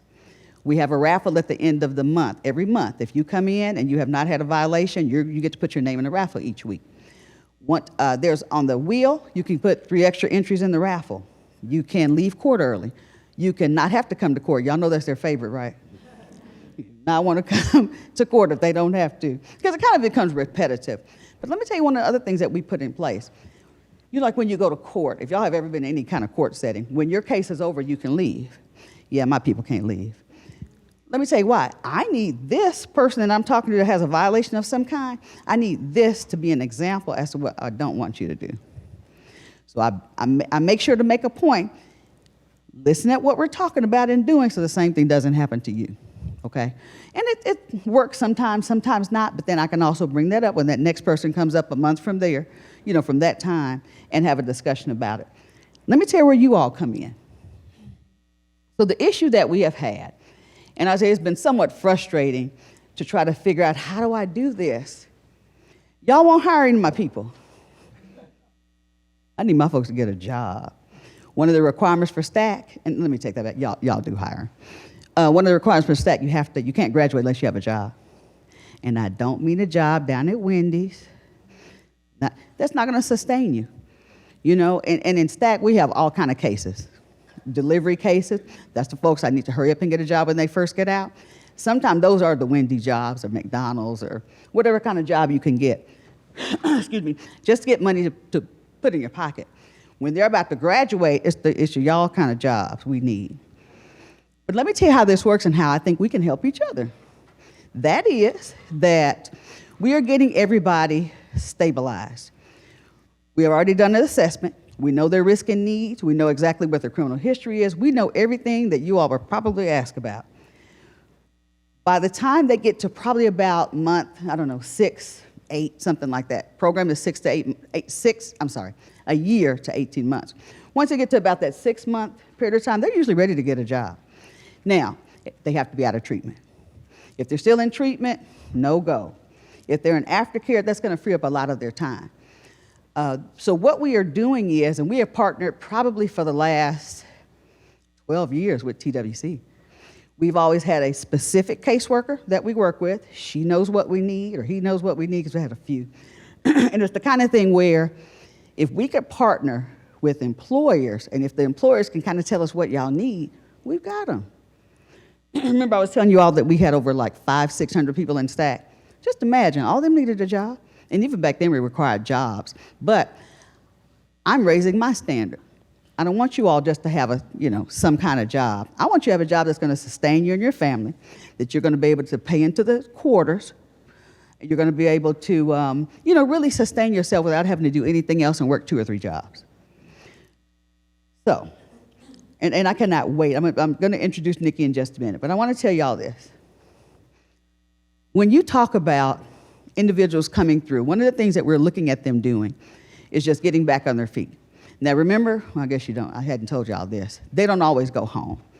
If you have family members that will take family classes, they only have to take 3 and they're online, you can go home. If not, you're going to a shelter or sober living.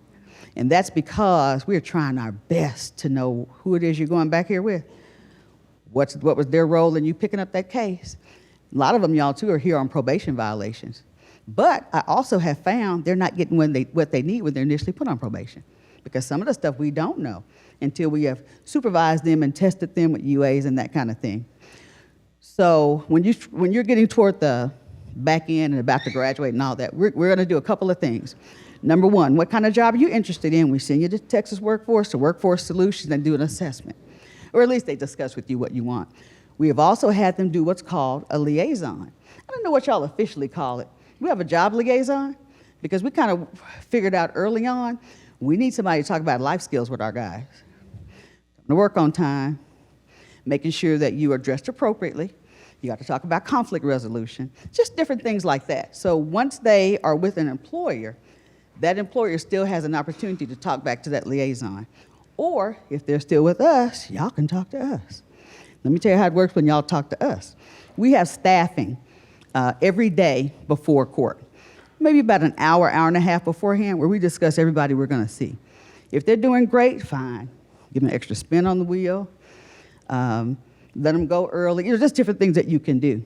But what we've been able to do with community providers is that we would have them to contact us, their probation officer, and let us know what they're doing or not doing, so we can tweak or have a discussion with them about it. Now, I think that where it could benefit both of us is that if we could have conversations with employers, we can know what you're looking for. I don't know. I've not talked to any employers directly. Now, of course, you want people that are dependable, come on time, make sure you call, those kind of things. And I think that, when I hear about people, the unemployment rate and how people can't get a job, and not get a job, that y'all can't find people to work, I got them. And I'm telling you, I'm not sending you violent offenders. I have their criminal record. You tell me what kind of person you're looking for. Now, if you're at Macy's, I'm not going to send you my theft person to be your cashier. But I'm just saying, if y'all tell me what you want, I don't know. And I'm not the only drug court. I'm not the only court that's down. There's 30. It's at least 30 courts down there, y'all. I'm running a pilot program right now that deals with people that are mentally ill. Well, guess what? You're just talking about this. They have cognitive issues that nobody ever tested them for. And I'm like, what? Some of it, y'all know, well, I was just talking to MetroCare the other day. They said with IDD, if they didn't diagnose them, was it by age 18, they can't get certain services? Okay, well, I'm sorry. My folks' parents didn't ever take them to the doctor. If they had that head injury, y'all, I have one. He was doing donuts as a teenager in the parking lot, got thrown out the car, hit his head, and never went to the doctor. I said, that's why you had that issue with that impulse control. So we would kind of know who to send you based on how, what an entry-level type job you have. I can tell y'all this, are some of the best employees that y'all will ever have. Not all of them, but a whole lot of them. I mean, really, a whole lot of them. So I am asking you all, and in a little while, we're going to put up my email address. Y'all, please get in contact with me. I really want to try to figure out how do we do this, because remember this too. Some of my people are first-time offenders. And when I say offenders, I can get a person that has a possession of a controlled substance. And anybody that y'all have ever known in life that uses drugs, if the police are right there and pick you up, you'd have one too. You pick up a case. Possession of a controlled substance is a charge. With that being the case, I also have other cases. Anything that is a felony charge would come to me except if you've used a weapon or if it's a violent offense. But what I was going to say is this. I think what we can do and what we have done before, can you put the first set of pictures up? So let me show you all this picture of, okay, this is a mugshot of someone that was in stat court with me, I don't know, years ago, maybe 10, 15 years ago. So I don't want y'all to let looks fool you. Yeah, she's probably pretty tough back then. She's probably pretty tough. But let me tell you what, talk to them one-on-one. A lot of times it's not that same person. A lot of times we find so many challenges that people that we have had to suffer through. But guess what? That's why we put you in counseling. So on the back end, when you're ready to graduate, you really should be in good shape to not only get a job, but to sustain a job. Let me tell you about the young lady that I have on the screen. The other thing that she did was while she was in STAC, she was able to go back through Voc Rehab to get her barber's license. Got her barber's license. She ended up getting her associate's degree. She got her bachelor's degree. She became an LCDC at the associate level and is now in a position, I'm sorry, I missed some, associates, bachelor's, and master's. She is just about to work on her PhD. Do y'all hear that? I mean, really. So when I tell you, we have over 2,500 graduates in STAC. This is just one person I'm telling y'all about. I'm so proud of her because it's just the kind of thing where, yeah, but look at those pictures. You know, look at what that looks like. But she's done the work. She has put the work in, and she knows what that looks like. But something else, I was debating on whether or not to say this to y'all, but I'm going to go ahead and say it. I want y'all to look at some of the employees y'all already have. They didn't go through a drug court program. And y'all know good and well they are not right. You know they're not right. So I'm saying all that to y'all. I'm just saying, I am asking for you to take a chance on some of the people that we may have. If we need to do a pilot program or something like that, that would be great. Y'all heard about that fidelity bond for employers?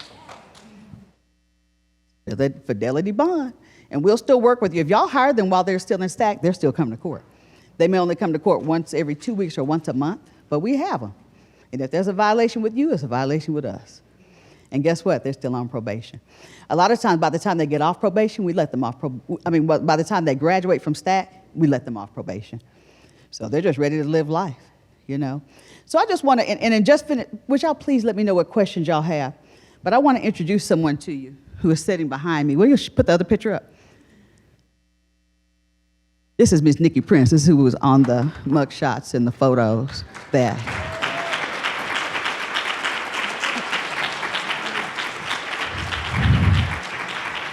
I don't know if y'all noticed I tried to stand in front of her so y'all wouldn't know that was her.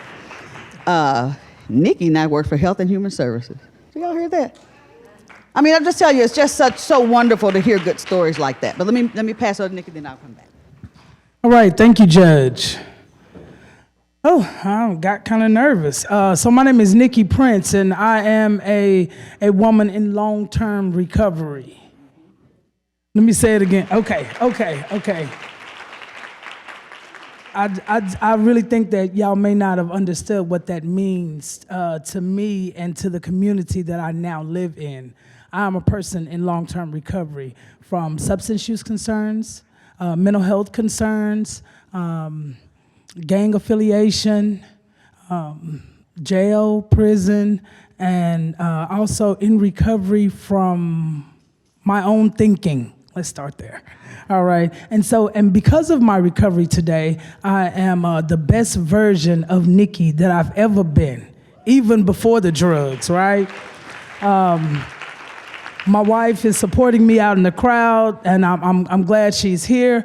I come from standing in front of Judge Mays to now standing alongside Judge Mays. That's a So it's a beautiful thing, and I want to thank the people who have spoken before me, the people who have created opportunities for people like me to have wins. Right, I come from a place where I never thought that I'd have an opportunity to live and live out loud. Once I started getting in trouble very early on, I thought it was doomed for me.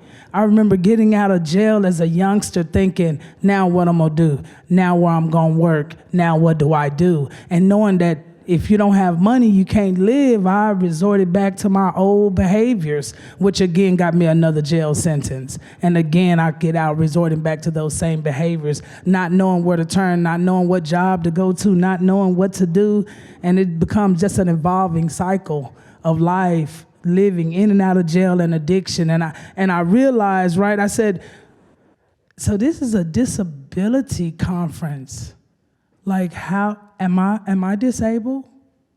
And then I looked up the definition of a disability. It said ADA describes it as a physical or mental impairment that significantly limits one or more major life activities. So just one or more major life activity. So that was just living, right? Just being able to live in polite society. I didn't have that ability. But it was through programs like Judge Mays and the STAG program. And I never thought I'd say this, right? But thank God for that arrest on April 9, 2008. I never thought I'd say that. But right now, I'm grateful for that arrest that gave me the opportunity. Okay, here's where we start. You can start over, really. People will give you a second chance. Are we giving people that second chance? Or are we still defining them by what the paper says? Would you want to be defined by something you did at 20, 25 and held at that standard for the rest of your life? So are we giving people another opportunity? Are we considering that people are differently able? So yeah, I've attained some accolades and I'm proud of them. I've changed in the life of my family, and now they don't run from me no more. They call on me now, right? I'm the phone call that they make when they need something, and I'm glad about it, right? And so these are just some of the opportunities that being differently able has afforded me in life. And I'm just grateful to be here. I'm grateful to be on this stage in front of you guys. I'm grateful to let you know that opportunities are life-changing. Opportunities can be life-saving and more than just the life that you're speaking to. I think my recovery changed the trajectory of my entire family's life, right? And it was because of that one extra shot that somebody gave me, that one extra say, we believe in you. We don't know how this is gonna work. I didn't hear the break room conversations when they ran my background. Right, I didn't hear the break room conversation. I didn't know if the printer ran out of ink when they ran my background, but I know that they gave me one more shot.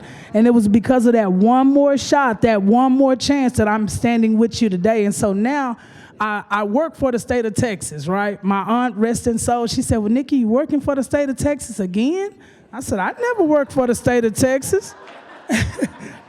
She said, no, when you was down there, you was working for free. That was a true statement. And so now I get an opportunity to work for the state of Texas, right? When they first gave me the job, I was like, well, they didn't say nothing about my background. Let's see how this is going to end up. Well, after a while, I finally called who's now my boss, and I said, is everything okay? Did my background come back? Is all engines a go? And she said, oh yeah, everything's good. She said, because now we have an opportunity for people who have justice involvement. This is the opportunity. It's for people who have justice involvement. And so they welcomed me to the team, not in spite of who I was, but because of what I had done. And now I get the opportunity to speak on these levels. So I thank everybody, and I'm glad to be here. Thank you, Judge Mays. Woo, y'all.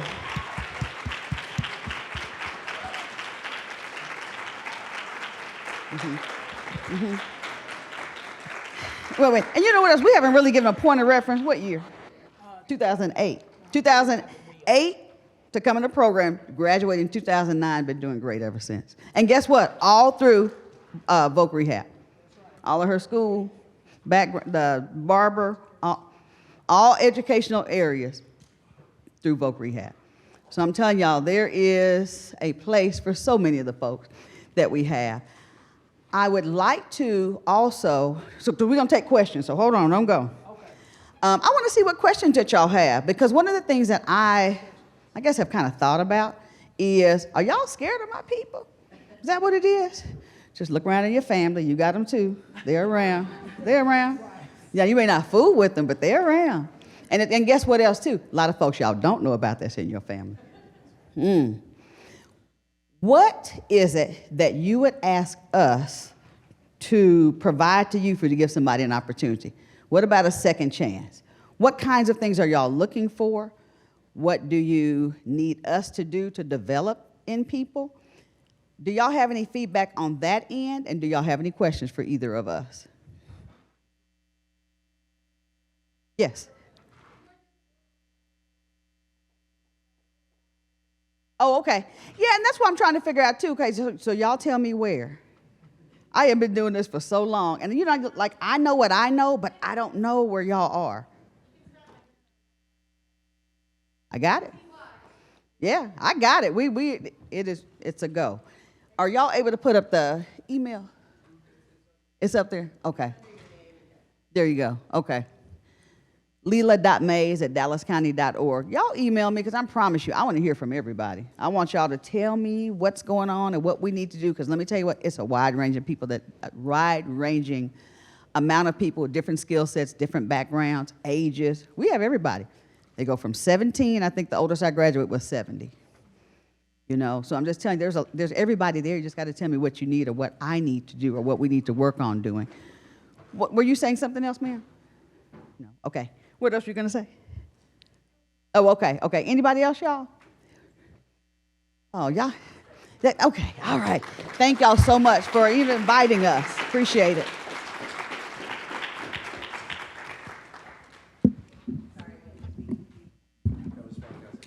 Thank you. All right. Appreciate it.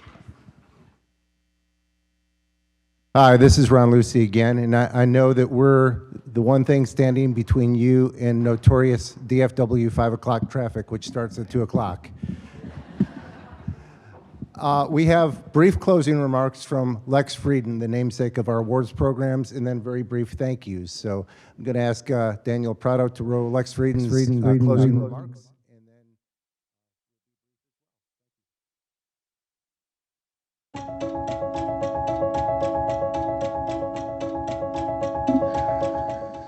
Hey everybody, I'm Lex Frieden.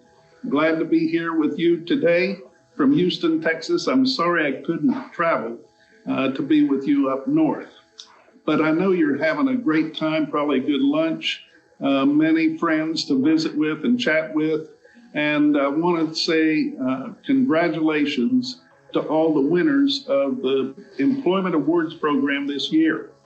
I also want to acknowledge the work of the committee members.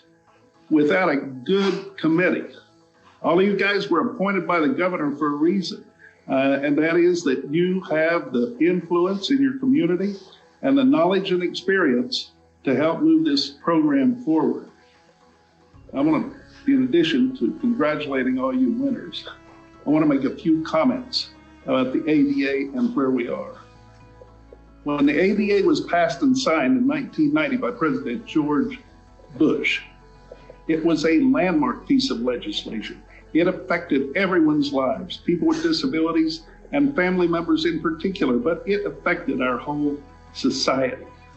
Since then, our social expectations of people with disabilities and the way we address disability in healthcare, in social services, and in every other aspect of life has been changed by the ADA, and for a good way. But let me tell you, one of the things that hasn't changed, that needs to, is the rate of employment by people with disabilities. The rate of employment by people with disabilities today is as low as it was when the ADA passed. Now, some statisticians will tell you, more people with disabilities are employed. Yes, that's true. But there's more people in the population. So the percentage is about the same. And this is really where we need to invest a lot of effort, folks. We have agencies that are training us.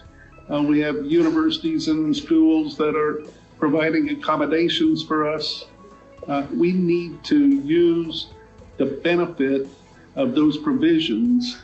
We need to encourage our friends, support people with disabilities in our community to get a good education, get good training, and get good jobs.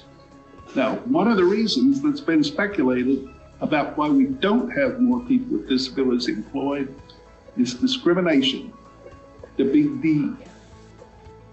I'm going to tell you right now, discrimination, despite the ADA exists, some employers will not hire a person because they have a disability, despite the fact that they may be as well or better qualified than other candidates for a job. It's about their attitude. They don't think we can do it. Let me say something else. COVID was our friend. I apologize to any of those of you who were sick. I was actually in intensive care for 2 weeks. But in reality, COVID showed employers that people can work from home and be productive. And for those of us who need transportation, attendant care, we need help in the home, help traveling, this is a great step forward. Employers now know that we can work at home, that we can have an adjusted schedule according to our own needs and be productive. So take advantage of that. We shouldn't let any kind of discrimination pass by, and we see it. Sometimes we experience it. If you believe you have experienced discrimination in employment, I urge you to file a complaint with the U.S. Equal Employment Opportunity Commission, and they will take it seriously. If you've been discriminated against in school, if your reasonable accommodation needs have not been met, file a complaint with the U.S. Department of Justice. This is the only way the law will be enforced. People complain, well, there's the ADA, but it really didn't help. Did you actually take action yourself? Are you self-directed enough to take the initiative to make that call and make that complaint? I hear people say, I complained, but nothing happened. Well, I guarantee you, if you make an appropriate complaint, and there's all kinds of ways you can do it. The easiest way for me is online, but it's not hard to find a number. And by the way, if you need help deciding whether you should make a complaint or whether you have a valid claim or one that needs to be investigated, call 1-800-949-4232. Okay, pull out your notepad, 1-800-949-4232. This will get you to the ADA Technical Assistance Center.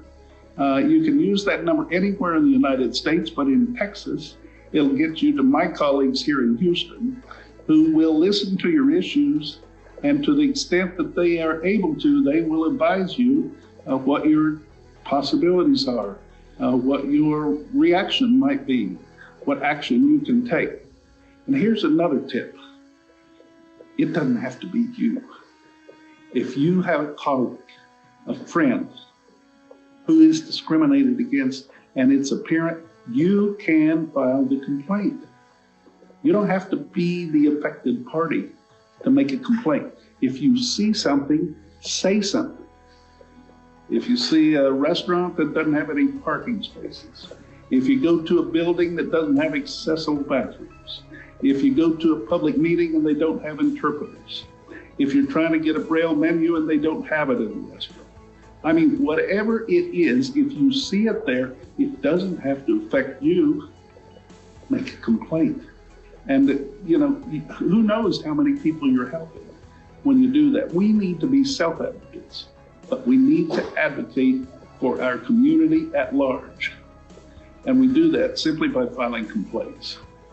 You can get good help on employment issues from the Governor's Committee on Employment of People with Disabilities. I know Ron is providing training with his staff all the time, and they have a lot of resources there for you to use. Now, I just want to conclude these remarks by telling you that we are nearly 35 years to the date of the anniversary of the ADA signing by George Bush.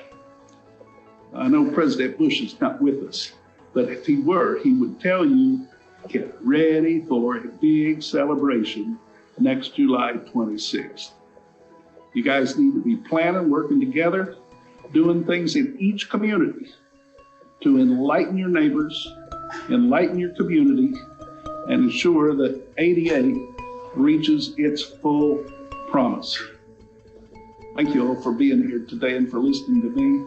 Have a wonderful day, and I look forward to seeing you soon, person to person, face to face. In the meantime, this is a pretty good way to get there.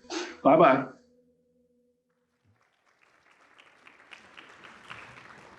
We certainly hope Dr. Frieden is in our virtual audience where we have over 60 attendees. So thank you, Dr. Frieden. As I mentioned, he is the namesake of these awards programs, and he is a leader in the ADA. We stand on the shoulders of giants when we get mentored and led by Dr. Frieden. Next, I'd like to thank our Master of Ceremony, Bob Phillips, who lent his voice to us today and really cranked up the production values of this event. So thank you, Bob. Next, I'd like to ask Rebecca to help me thank all of the members of the Dallas Community College here in Lancaster. Yes, so we want to say thank you to Dr. Nikki Caesar Small, Dr. Justin Lonan, and Dr. Joe Seabrooks, and his Chief of Staff, Juan Garcia. You all really rolled out the red carpet for us and made a fantastic facility available. Thank you.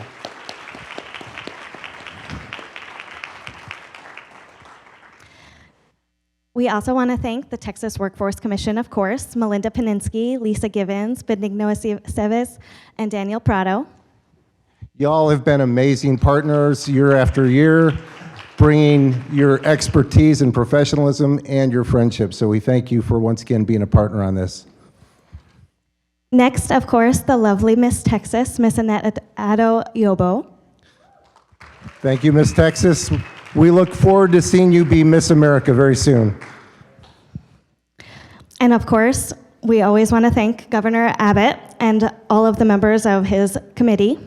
Yeah, thank you all for being here and for putting in a hard day's work yesterday at our quarterly meeting. I want to thank our leadership too. Governor Abbott's Deputy Chief of Staff, Angela Colmenero, was here in our audience. She had to leave a few minutes ago, but we couldn't do this without Governor Abbott's support and the support of his leadership, so thank you.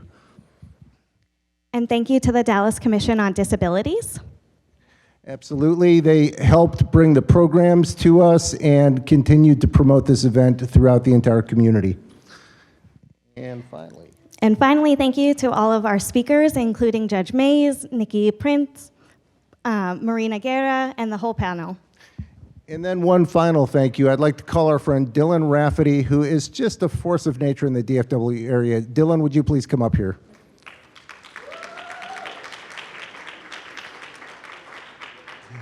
Dylan and his Disability Chamber of Commerce has been a key partner in the planning of this event, and we have one very special recognition for you. We have a limited edition Lex Frieden lapel pin for you. Thank you. Thank you for your partnership, Dylan.